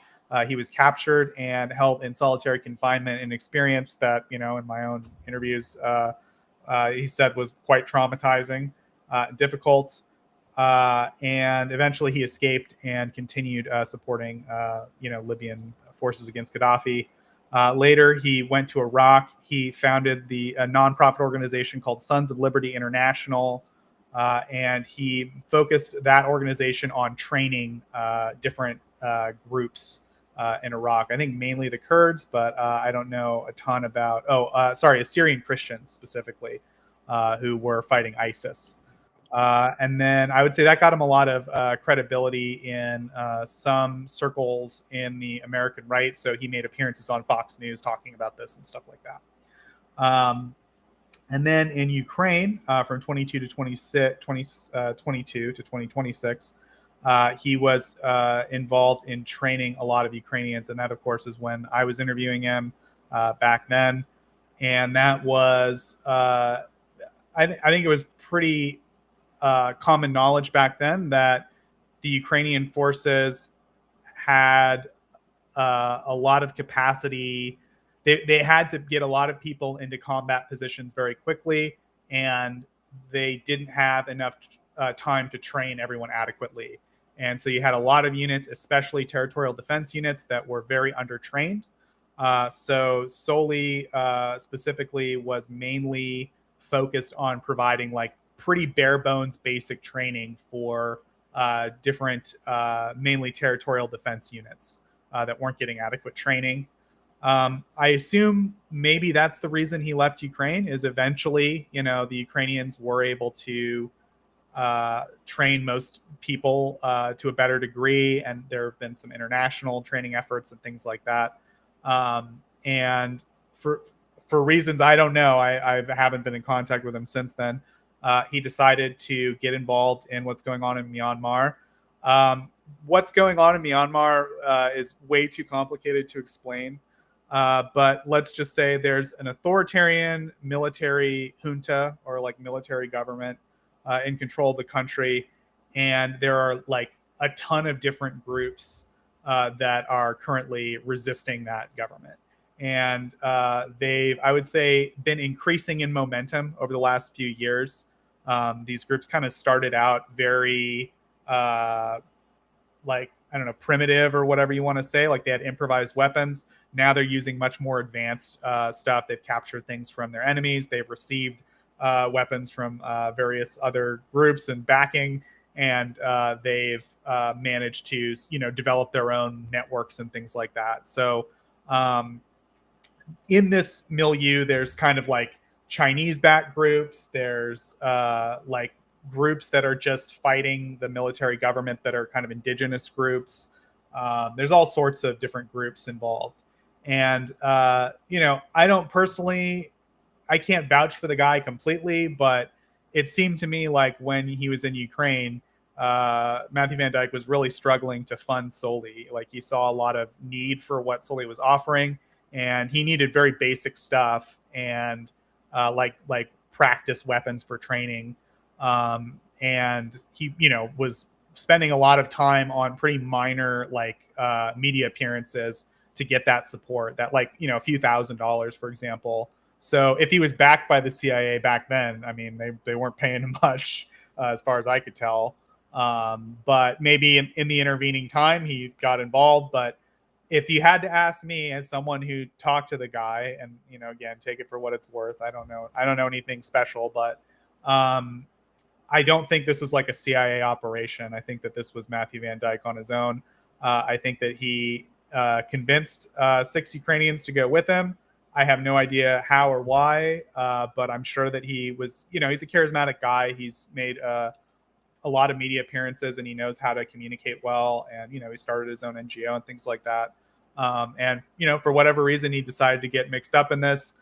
He either affiliated with a group that was involved in some things that the Indian government didn't like, or he got involved with maybe an intelligence agency or something, who knows, and wittingly or unwittingly. And I think that whatever happened, his decision to involve India in his operations in Burma was probably not the best idea. I think it was a mistake. And the last thing I'll mention, kind of to wrap the story up, is that Deutsche Welle, which is a reputable German media organization, I would say. Gao, of course, is free to say otherwise, but Deutsche Welle released a story that said that the Russian intelligence basically tipped off the Indian government about what these guys were up to. So, yeah, I think that's pretty much it. I would stress that I don't see Ukrainian intelligences or the CIA's fingerprints on this one. I think this is one guy who went a little too deep, didn't understand kind of what he was getting into, and messed up real bad. But I don't know for sure. I have no way to prove that the CIA wasn't involved, but that's my hot take. Anyone want to add anything about this?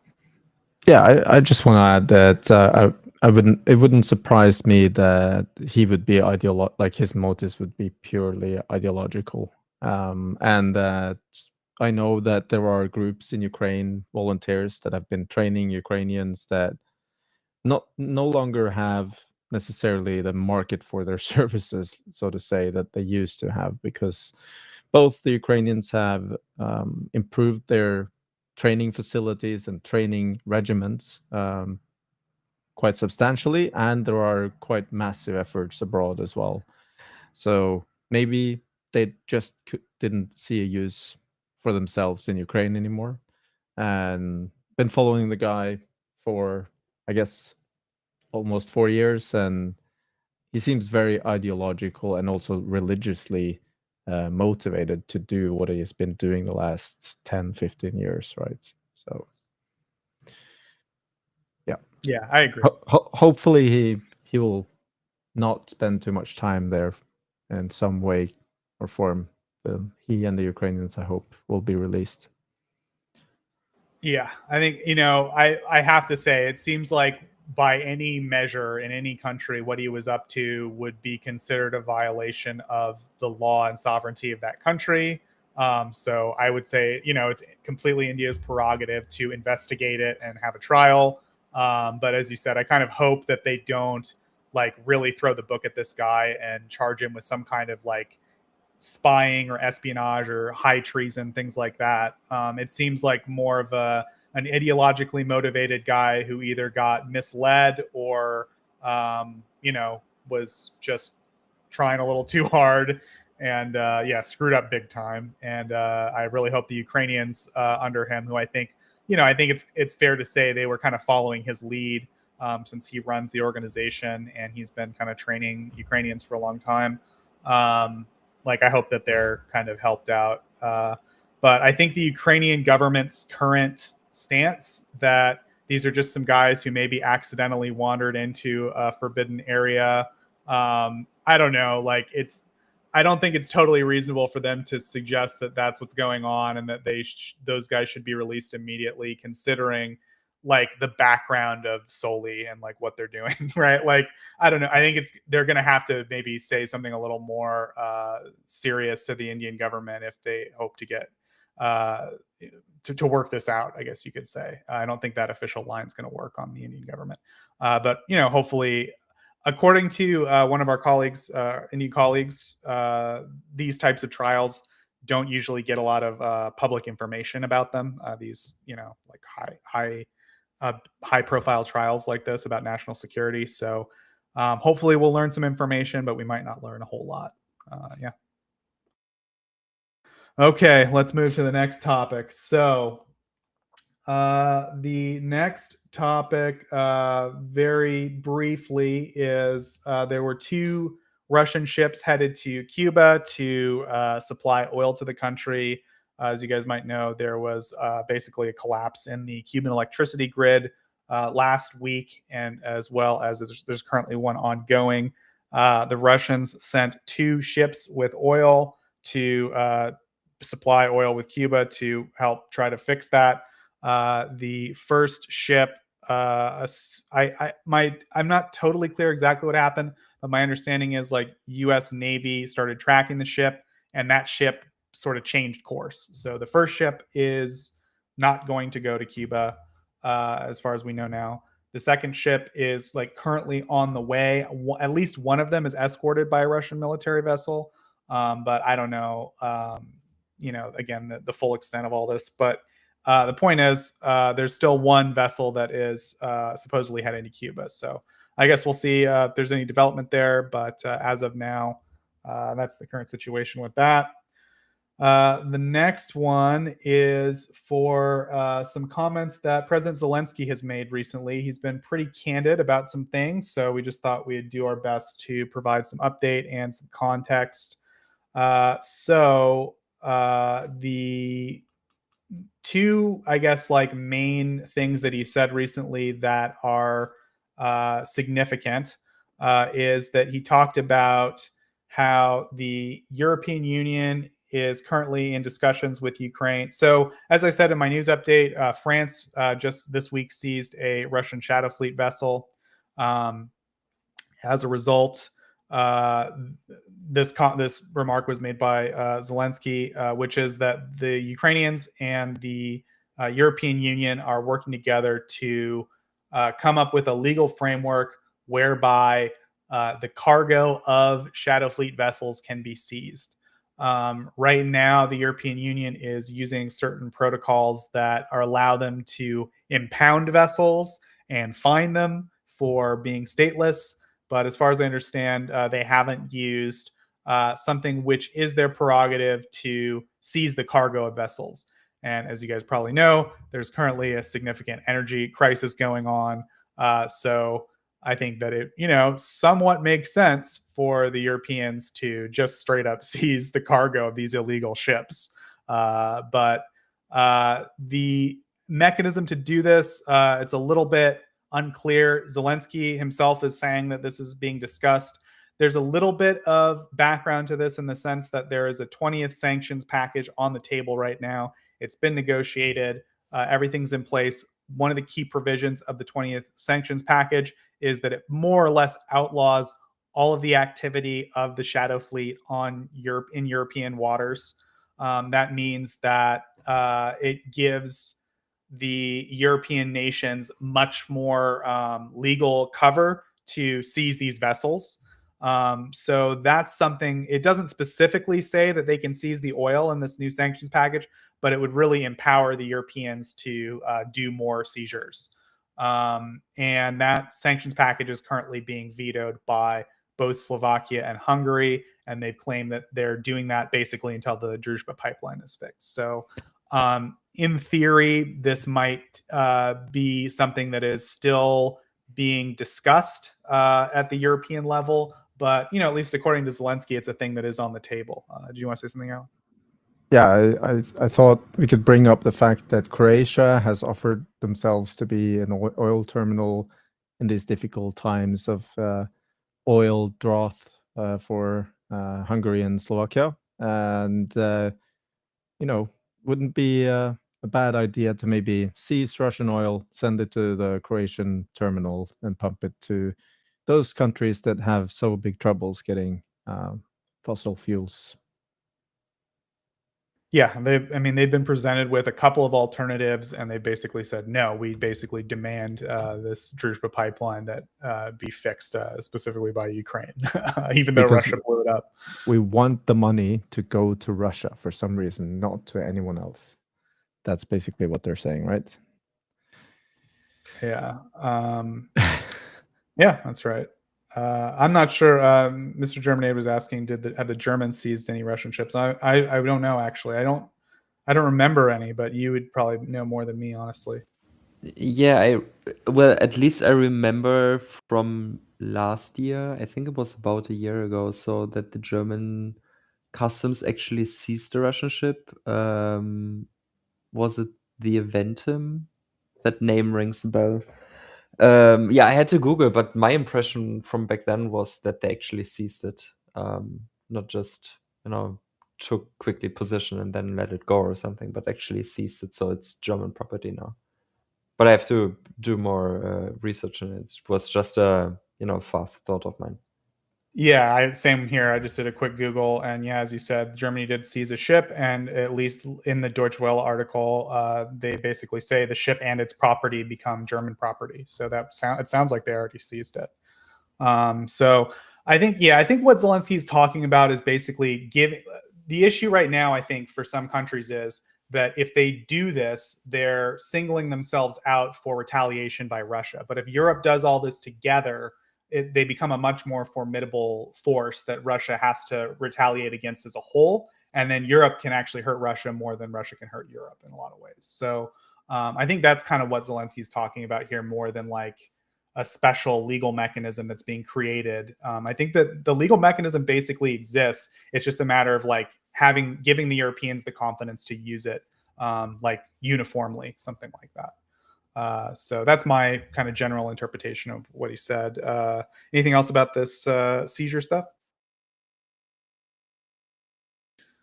Okay, and then the other thing Mr. Zelensky, or I should say President Zelensky, said is that there have been 201 experts that were sent to the Gulf countries next to Iran to deal with the current Shahed drones. So the basic, sorry, I'm trying to pull up my notes here. The basic summary is, of course, that Ukraine has a lot of experience dealing with Shahed drones, and that they've deployed, as Erlend very correctly pointed out last week, it takes more than just the equipment to intercept drones. Obviously, it's great that you have a cheap solution, which is a drone interceptor that can destroy Shaheds, but it's not as simple as just shooting one of those in the air and then it takes care of the rest. You have to have crews that are highly skilled in tracking and successfully eliminating these targets. So as a result, the Ukrainians have sent different crews to help Gulf countries improve their interception rates. There hasn't been any specific no news like direct news from it, but other than that statement, yeah. Well, there was one little snippet that came out, and that was was it a leak to New York Times that there's been some leaks, that Ukrainian air defense specialists that are in the Middle East now were shocked by the fact that sometimes the low in both. Yeah, I think Colby had a tweet about this. Probably Colby should mention it. But yeah, as you said, Joseph, these experts will probably have to stay in country for or in the Middle East for quite some time for this to have any effect at all. And I just wanted to kind of highlight that this is actually not a small sacrifice for Ukraine to give up personnel that is very, very needed and you can't just replace them in a matter of months. It takes several months, maybe up to years, to train these to the level of where they are. So yeah. Colby, did you want to mention there was like a leak about that? I think Erlend's right, it was New York Times that talked a little bit about like the Ukrainians' experience in the Gulf. Yeah, I think it was the Times from the UK. They had a correspondent in Kyiv who somebody in the Ukrainian government spoke to them about some of the things that the Ukrainian teams were witnessing, and I'll say that what the Times was told is definitely just a piece of the puzzle. It doesn't paint the full picture of everything that's going on. There's definitely been observations of some suboptimal decision making on the part of particularly the Gulf air defense crews, but also American crews as well. And that goes beyond just the actual engagements. It spans a very wide range of things. And this is why I've been emphasizing the point that it would have been very prudent to have taken Ukraine up on their offer that was made back in August to provide some assistance in this realm, because now that the war has already started, there's a lot less that Ukraine is able to do. As you guys mentioned, obviously Ukraine needs their own personnel, and so they've decided that they're willing to spare some assistance and deploy some personnel, but they're not coming with an endless supply of equipment. Obviously, Ukraine needs their own equipment for their own defense needs, so it's already a big deal to send personnel, but to be able to send large amounts of equipment as well, that's not really within the realm of possibility on short notice right now. And Zelensky and others in the Ukrainian government have made the point that if they partner with other countries and they get investment, then Ukraine can produce a lot more interceptor drones. Like they have, I think the figure that Zelensky said was that Ukraine could be producing like 20,000 interceptor drones, and I forget what the time frame was, whether that was a monthly figure, but in any case, 20,000, and Ukraine's own requirements are for half that figure, for 10,000, and so that means that the balance would be available for export. But of course, Ukraine doesn't have the financing to produce that many, so they're hoping that whether it's the United States or the Gulf countries or other countries, that by sending these personnel into the region, they can demonstrate the value of Ukraine's expertise and some of the technologies that the Ukrainians have developed, and that they can get some financing or secure other defense industrial cooperation agreements that will be mutually beneficial. And so the crews are on the ground. They have some limited capabilities that they sort of bring to the table, but it's really, I think, more about their expertise and the knowledge that they can share, rather than what limited capacity they bring in terms of adding additional tools as far as interceptor drones or other things. So yeah, that's probably about what I would say at the moment. I just wanted to emphasize that, or add to that it is in Ukraine's interest that more countries seek to adopt similar systems and methods for both surveilling enemy long-range attack drones and intercepting them, because that would expand the base of the industry that is needed to produce interceptors, produce radars, train personnel. So Europe should really be on the ball here as well. And it's just insane that we've 4 years into this. I would say about 3 years into Ukraine's own effort into finding a way to intercept Shahed drones with small drones. And now we see some actual material, some real material interest for what Ukraine has been doing the last 3 years. Yeah, agree with that. And I want to emphasize as well, the footage we have right now is of Wild Hornet's Sting interceptor that's playing, and obviously we've spoken to those guys before. Great team. They're pretty well regarded, and I can definitely confirm that Sting is a very effective interceptor drone. The Surveyor drone, which is part of the Merops system, which is American produced, but developed with a lot of assistance from the Ukrainians. Also, it's pretty widely reported that that's quite effective. So I think it's fair to say that those are kind of like the two of the top systems. Ukrainians obviously have other ones. There's a lot of different Ukrainian companies, but those ones are definitely among the best. And I think it's really important to emphasize that there's a lot of companies in Europe and the United States and elsewhere that are trying to get into the UAS or counter UAS marketplace. And really, I think this is an area where we really ought to be just partnering with the Ukrainians rather than trying to go it alone, because what we can produce on our own without Ukrainian input, without the benefit of having this sort of continuous feedback loop that the Ukrainians have with their systems being deployed in combat, because the innovation cycle is so rapid. Like, anything that we make, whether it's in Germany or France or the UK or elsewhere, if the Ukrainians aren't intimately involved in that, like the R&D and production cycles are just way too slow to keep pace with the pace of change on the battlefield, with new countermeasures and new tactics, techniques, procedures, new design parameters. So this is really an area where it would benefit for us to partner with the Ukrainians.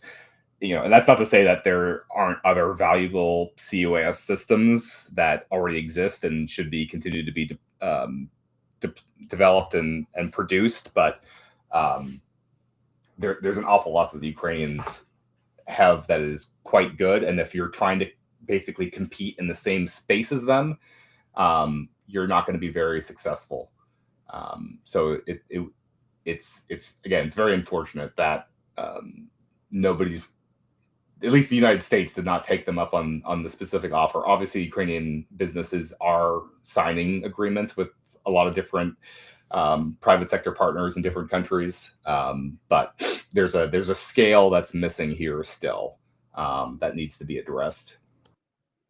I also want to add that this is kind of the staple mark of Ukraine's interception program, or their own effort that we know that they're good at, but they're also good at a lot of other things, and including equipment that we've supplied to them. They are the ones that know best how to use it, in of course conjunction with their own interceptor drones. The interceptor drones never operate alone. They operate in a big ecosystem, and teaching us how to use that and build our own ecosystem. I think that's the most valuable thing we can get from the Ukrainians.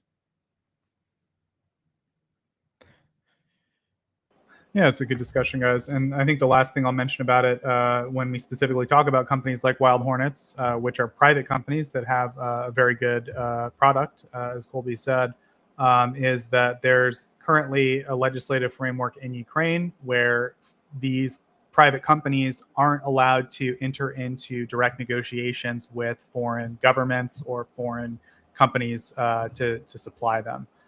It requires the Ukrainian government to do the negotiation and then, or I guess, sign off on the negotiation, something like that. They have created like a simplified regime that they've implemented since this stuff with the Gulf countries.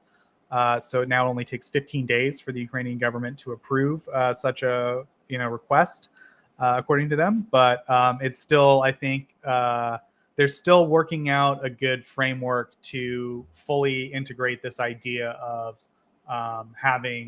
using the innovation from their, and I think private companies are where a lot of this innovation is coming from. It still involves a lot of government oversight, and I don't know. I think that's maybe slowing things down a bit while they try to figure out how to fully implement such a system for them to be able to export this stuff. So I think it makes sense, obviously, because it's a very sensitive technology for Ukraine and it requires expertise to operate. But I think that's another reason that it might take a little bit for this stuff to fully kind of kick in at scale, as Colby was talking about. So, Also, go ahead. Yeah, sorry. Also, if there are companies, Western companies, interested in getting in on this and learning from the Ukrainians, I just want to emphasize that the most successful projects have been purely or mainly funded by volunteers and developed by volunteers, like the Wild Hornets. They have their own volunteer NGO, non-for-profit. I think they're also a private company now, but the main effort has been volunteer driven, and the same with Come Back Alive, which has really been the big drive for innovation and also implementation of technology and systems and training even operators that are doing drone interceptions. It's not necessarily been a Ukrainian government project that has been the main driver behind their success, even if there obviously are things that the Ukrainian government and the military has done right as well. But seeking out the right partners in Ukraine is something that we've seen already been not necessarily always the case when we have Western companies engaging with co-development, let's sort of say. And I'm referencing a case from Germany which was not very fortunate. So, I just encourage anyone that would, listen to this, that are involved in anything like that, to make sure that you're involved with understanding what the grassroots movements are able to do, because that's where most of the success has been founded in Ukraine. Yeah, this technology seems simple, but it's tricky to get everything right and to do it at cost and at scale. And that's and of course to integrate it, as you said, into this like larger ecosystem. And that's where I think a lot of the expertise that the Ukrainians have lies, and a lot of it comes from like smaller private sector kind of people on the ground tinkering around with this stuff and figuring it all out. So. Yeah, it's an important development for Ukraine. I think that it really demonstrates how complex this invasion that they're going through and dealing with is, that it now is kind of moving into another dimension where there's another conflict going on, and they have a direct interest in getting involved for a few different reasons. They need missiles. They feel like the Gulf countries have been reasonably reliable partners when it comes to diplomacy efforts to reach out to Russia. And they, want some investment in their military industry. And these are countries that have capital and have a need for this type of technology. So, I think Ukraine is making a lot of smart strategic moves in response to a pretty difficult situation for them strategically in the short term. I think we'll see Ukraine continue to figure out the best strategy to respond to all this stuff, and so far so good, I think, is my opinion. Cool. So I think we just have one more piece, which is a little bit of fake news we saw spreading around the internet. I think there was maybe a bit of a misunderstanding. This happens sometimes where Ukrainians say things in Ukrainian, and then maybe it either gets translated wrong, or someone just outright says that what they said when they didn't say it. Who knows why? And it starts spreading around, and it kind of gains a life of its own because there's different tribes on social media, and they kind of run with the premise, something like that. So, Erlend, do you want to maybe summarize this recent thing that happened? Yeah, I saw this piece of news doing the rounds, and basically the Militarny, which is a very, very good news outlet with military news, strategic news, geopolitical news, and specifically a lot of good technical details. For some reason, they published this article where they referred to in an announcement by a staffer at the general staff in the Ukrainian military that said that Ukraine, in some context, he said that Ukraine would stop sending soldiers to be trained outside Ukraine, which is kind of a shocking news. It would be very, very big news if they would stop sending soldiers to be trained abroad, because there are major efforts in the UK, Norway, Poland, Germany. I believe even in the US, people are still being trained to some degree to train Ukrainian soldiers, both recruits, so boot camp, basic training, but also a lot of specialist training. So I reached out to some people that are somewhat involved in this, and they said that that's not true at all, that at least Norway will continue to participate in Operation Interflex, and they're going to continue that for the foreseeable future, and also are expanding into other operations. There's something called Operation Legio, which is basically everything that we do and with regards to training Ukrainians. And there's also a specific training mission that we just established in Poland, which is more about specialist training for now, but it will also be expanded to more basic training efforts as well. So we built a whole new camp there, etc., and it's being still expanded. You can go and check that out on the Norwegian Defense pages.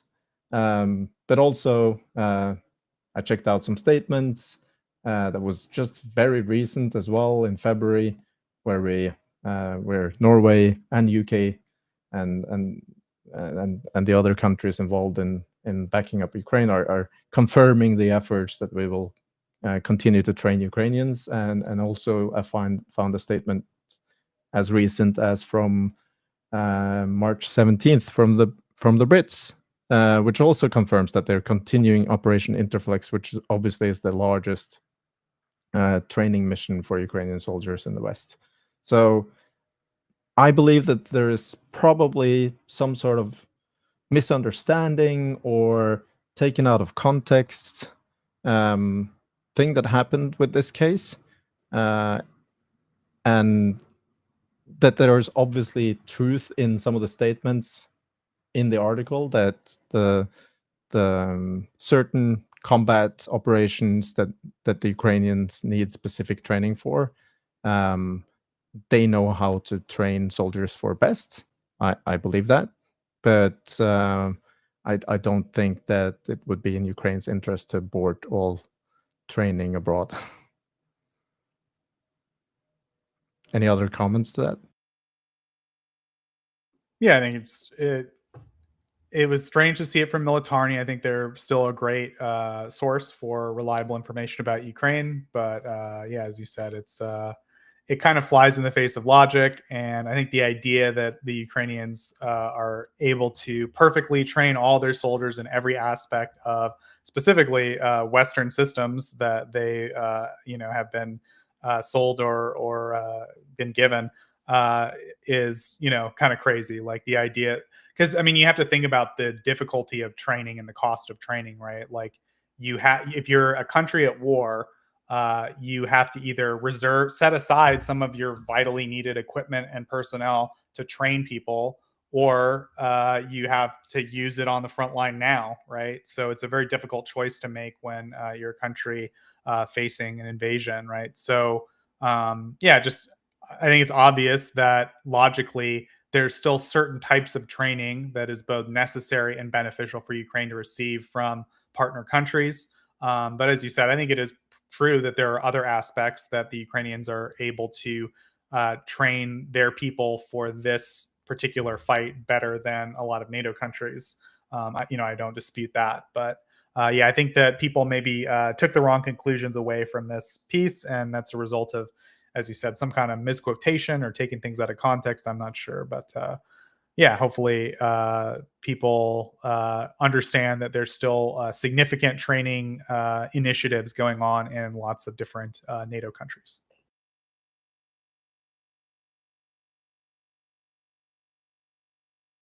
Okay, Mr. Erlend, are we going to Q&A or do we have another segment? I think a wild Daniele appeared, and welcome, Daniele. Thank you, everyone. Sorry for coming at the very last minute. Well, happy to have you anyways. And did you want to tease something or promote something? Yeah, I mean, as many of our listeners have seen from one of the posts of Tochnyi on X and also on Blue Sky, we have been working since probably June in collecting data about long and also long range strikes in occupied Ukraine, but also in Russia. And one of the aspects that I've been covering recently has been air defense system, radar, launcher, and also other assets.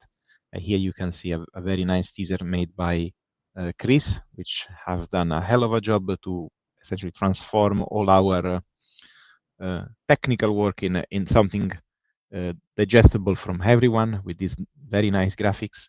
And also we will have a beautiful map that has been also improved in the last few days from Costanza.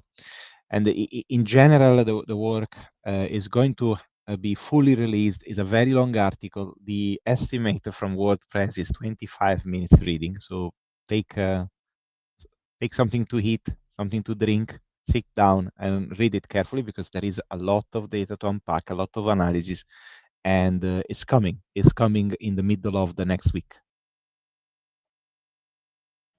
And I don't want to spoil too much, but it's a very nice analysis. made by me and other people inside Tochnyi.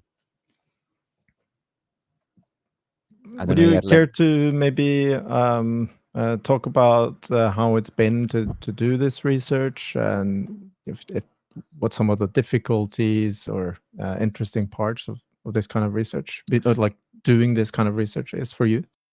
Yeah, so the research has been done essentially by a small team inside Tochnyi. Is not working alone on these things, and we have been collecting strikes on different type of asset. And a lot of people now is very much familiar with my strike map with all these little markers with different events, also sabotage events.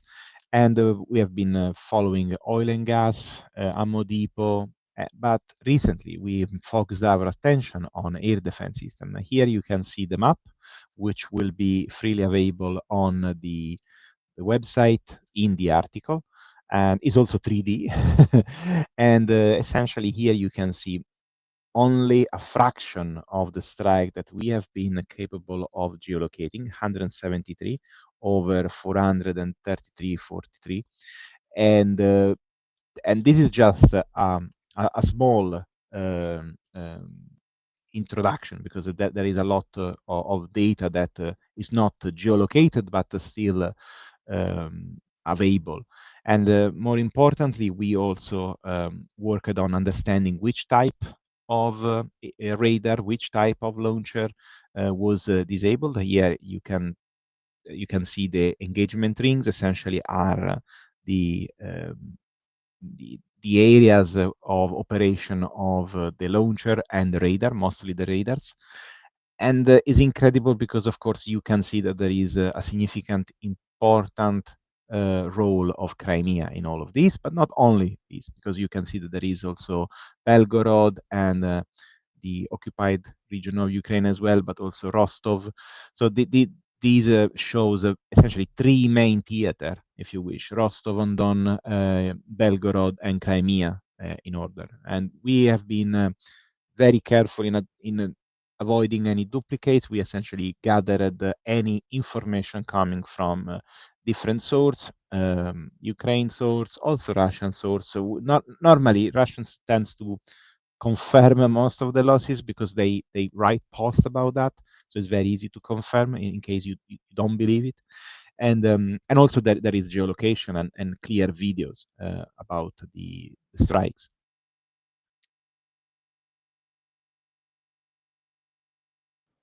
Yep, and strikes are still ongoing.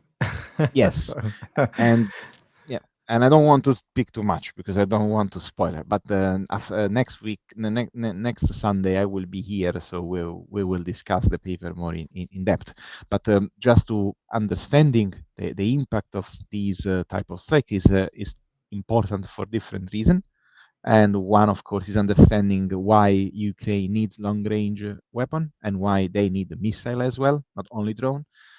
And the other point is Europe have to do something soon, because what we have seen, for example, in Iran, and what we have seen with Russia, it's clear that air defense is a domain where you need quality, but also certain type of quantity, even if you use a very good layered approach. I don't want to speak more because otherwise I start to spoil the art. Yeah, thank you so much. And yeah, the article is basically done. There are just some final polishes being done with some of the graphics, and wanted to extend another thank you to Chris, because he's done absolutely amazing work, and also to Constanze, and also our partners that have been helping with gathering data. Thank you so much for all the work that you've been doing. And I think this article is going to bring a very important message to Europe about what we should do in the nearest future that would have most effect helping Ukraine, and that is obviously, in my opinion, to provide substantial amount of long-range fire capabilities to Ukraine as soon as possible. Taurus, for instance, or finding a 1,000 kilometer ballistic missile for Europe. Yeah, That would be also another good things to do. time will show.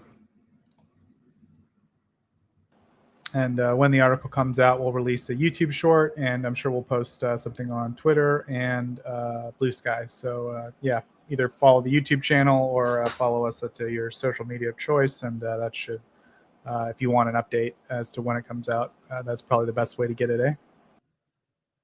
Yeah, and also like if you're passionate about this, help us spreading the word about this, because I at least firmly believe that if enough people in certain positions gets to see what Ukraine is able to do, that will increase the chances for confirming or increasing aid that is much needed, and also changing strategy, which is probably the most important thing, or actually having a strategy rather.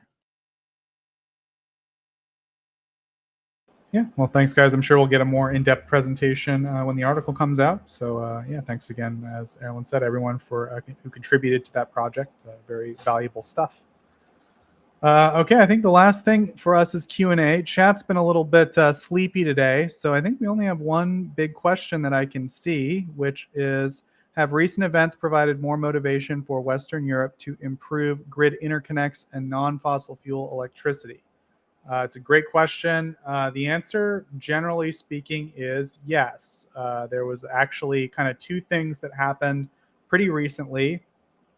The first is that the European Council voted on, I think, like March 10th, to have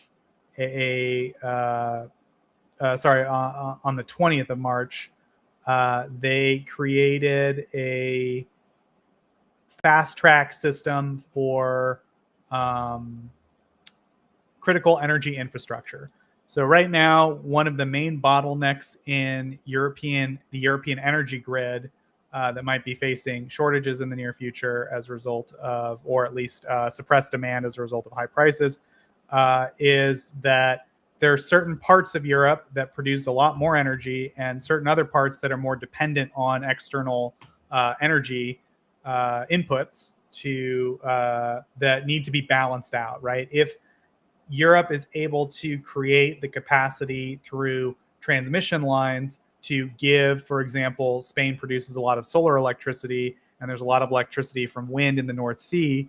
If they can create transmission lines to bring that more into Southern Europe, like Italy and Hungary and places like that, then that might reduce their dependence ultimately on a need to import, hydrocarbons like natural gas and oil. So the European Council specifically has passed legislation to fast track any construction projects that involve these types of critical energy infrastructure projects. And that also includes, I believe, renewable projects.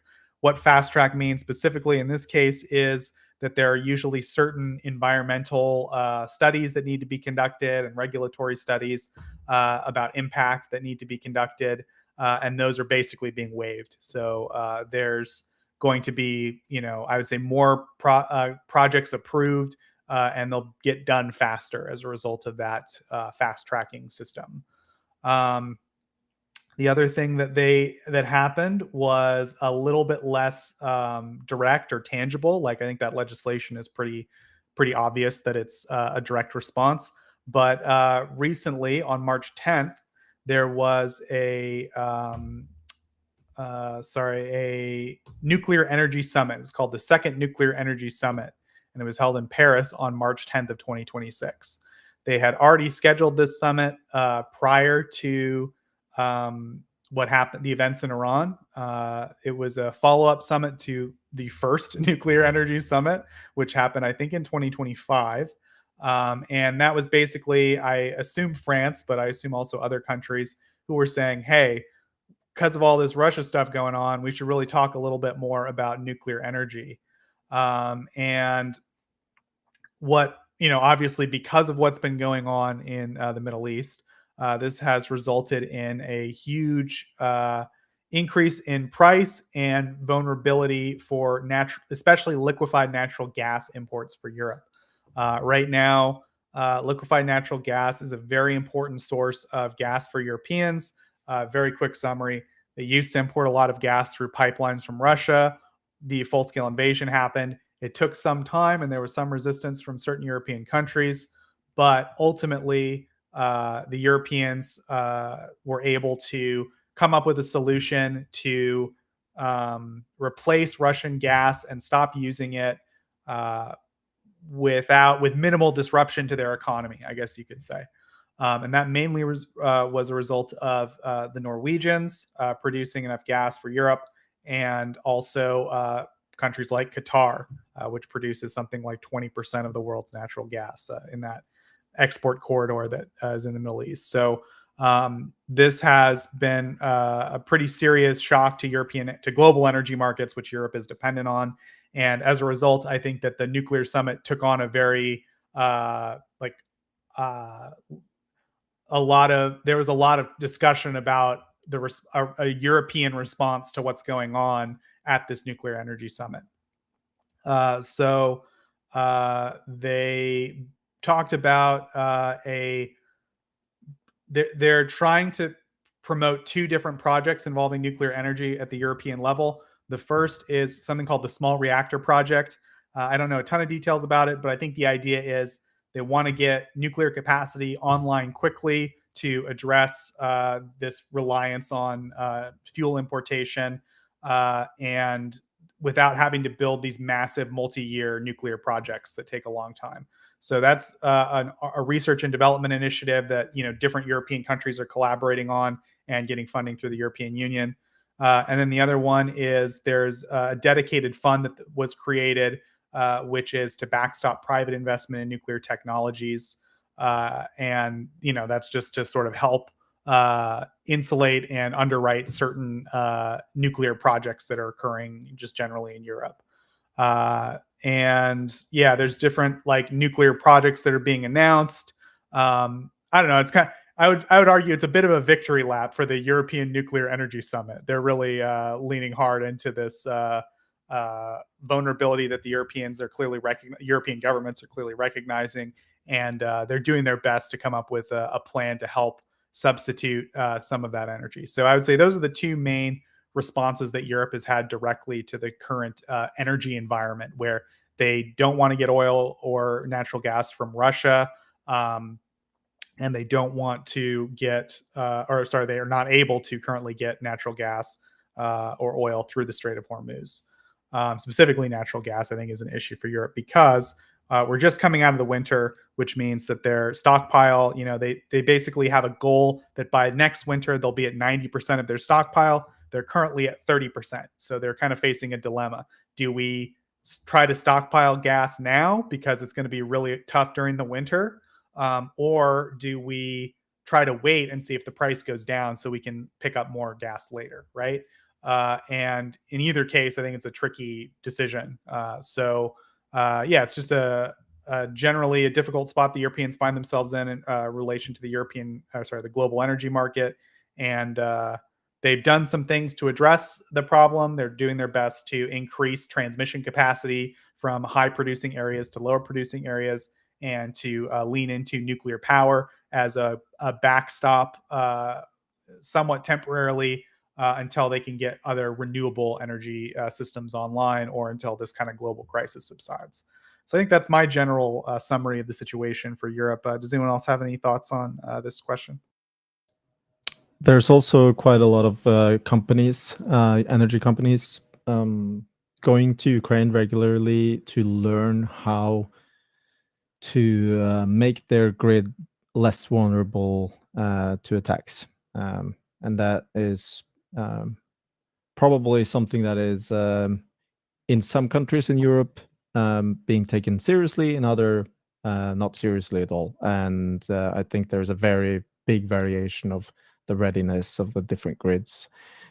This probably should be on the top of the EU agenda. Like, one of the main things that the EU should care about is energy resilience, and also obviously supply. And I'm surprised that hasn't been focused on by the European Commission more. Yeah, I think they're clearly headed in the right direction on this. They're starting to do their best to get capacity online quickly when it comes to energy infrastructure. But I think we're seeing language of treating it like critical military infrastructure. But I think probably in order to be successful with this strategy, they should lean more into the idea that this is effectively military infrastructure, or it should be treated as infrastructure that is necessary for national security and defense.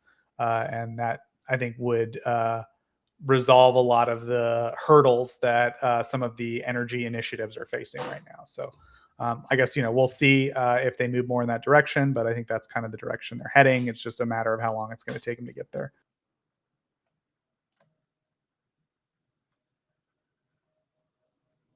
Chat was activated.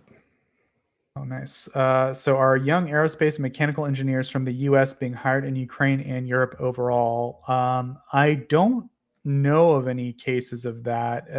We've heard some rumors about Ukrainians going to different countries and working on potential joint projects. Nothing confirmed, but that, different companies, people who work for different companies are mentioning that there are Ukrainian teams at their firms. But I haven't heard of the reverse happening, but maybe it is. Does anyone have any insight on that? Why would any American aerospace or mechanical engineer want to work in either Ukraine or Europe? They would make like a minute fraction of the salary. Like the reverse happens. Ukrainians and Europeans go to work in the United States because they don't get paid very well for their skill set. Like if they have any talent, they're going to go get hired in the United States. Yeah, I think that's probably a good general assessment. There's like more high-paying missile jobs in the U.S., so generally you're going to see it flow in one direction. But yeah, maybe but if we see this is a huge problem for Ukraine, right? Like the brain drain. Like, yeah, Ukrainian salaries are very low, so this gives them lower costs of production, but it brain drains the country. So the best talent, if they can, they leave and go work somewhere else where they can get paid for their talents, right? So it's kind of a double-edged sword for Ukraine, where they can produce a lot because their costs are lower, but because those salaries are lower, they lose a lot of top talent that has no interest in staying in Ukraine and getting paid very little for the amount of technical ability that they have. So yeah, it's definitely a difficult dilemma for Ukraine. As you said, keeps production costs low. It enables them to really scale up certain production with like less investment, but it also results in this brain drain problem, which they've been dealing with for a long time. So yeah. Is the ban on next question, is the ban on externally trained troops about fears of a fragmented or incoherent fighting force among Ukrainian traditionalists, or more about defeatist attitude toward Western cluelessness? I think the article presented it more about as a Western cluelessness, that the idea was that the Ukrainians can't learn anything useful from NATO countries. But yeah, just to once again stress that it's just simply not the case that it's happening. There are multiple highly funded and like robust external training programs for the Ukrainians. I think that, as we said, we'll definitely concede that the Ukrainians operationally have different needs to NATO armies, and there are probably, I think, almost certainly things that they can do better, but specifically more suited to their specific needs in Ukraine or in the Ukrainian context. That said, I can't think of any reason why the basic technical knowledge of certain weapon systems that are made in these countries wouldn't be beneficial for Ukraine to receive that instruction. So on an operational level, that idea I think makes sense, that maybe there's like less that the Ukrainians can learn from the NATO countries as earlier in the full-scale invasion. But on a technical level, it just seems crazy to me. So that's my thoughts on it. Anyone else? Yeah, no, I think that was the right interpretation and answer to the question.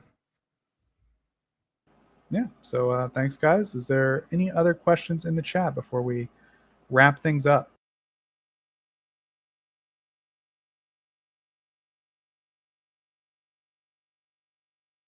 Well, chat, thank you for your questions. So I think we'll go ahead and wrap up now. It's been a good stream. A lot happened. Had to cover a lot of stuff. I think hopefully we did a good job for you. We do our best every week. Do you want to say something, Erlend? Yeah, maybe we should promote again that we have an open volunteer position.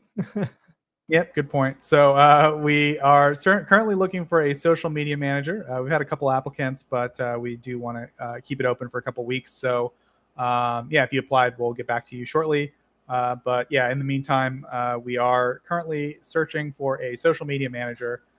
We have some presence on social media, but we have a lot of people doing a lot of really valuable research, and it's very beneficial when we can have good social media engagement on the articles when they come out and on the work that they're doing, because it really helps get a good audience for their research. So yeah, if it's something you're interested in, you don't have to have some kind of education or direct background in social media marketing to apply. We're just looking for someone motivated who has kind of a good head on their shoulders that's able to help sometimes with certain publicity and rollout, and kind of basically updating our community on what's going on with the research at Tochnyi. So yeah, if you're interested, you can head down to tochnyi.info.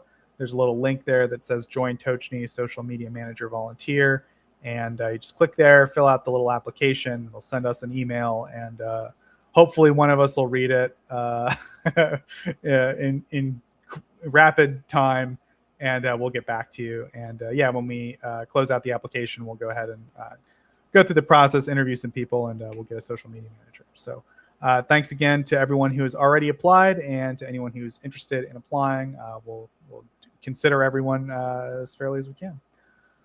Cool. So I think that's it for us. We're going to go ahead and wrap up. Thank you to our panel. It's been a great discussion from everyone. I think we had a lot to cover this week. Thanks to everyone on the panel. I'll just say that. Thanks to, of course, our chat. Thanks to all your questions. For all your questions. There were some good questions this week. We're always open to your questions. Your feedback helps us kind of understand what you guys want to know more about. So it's very helpful to us to help understand what our audience kind of wants to learn more about. Thanks, of course, to everyone for watching. If you're watching after the fact, we know not everyone can make it to the live, so you're welcome to leave some comments for us. We appreciate that stuff, and we'll read it. Yeah, thanks to everyone's participation, and we'll see everyone next week. 2100 Kyiv time. Slava Ukraini. Heroям слава. Героям слава. On behalf of the brave.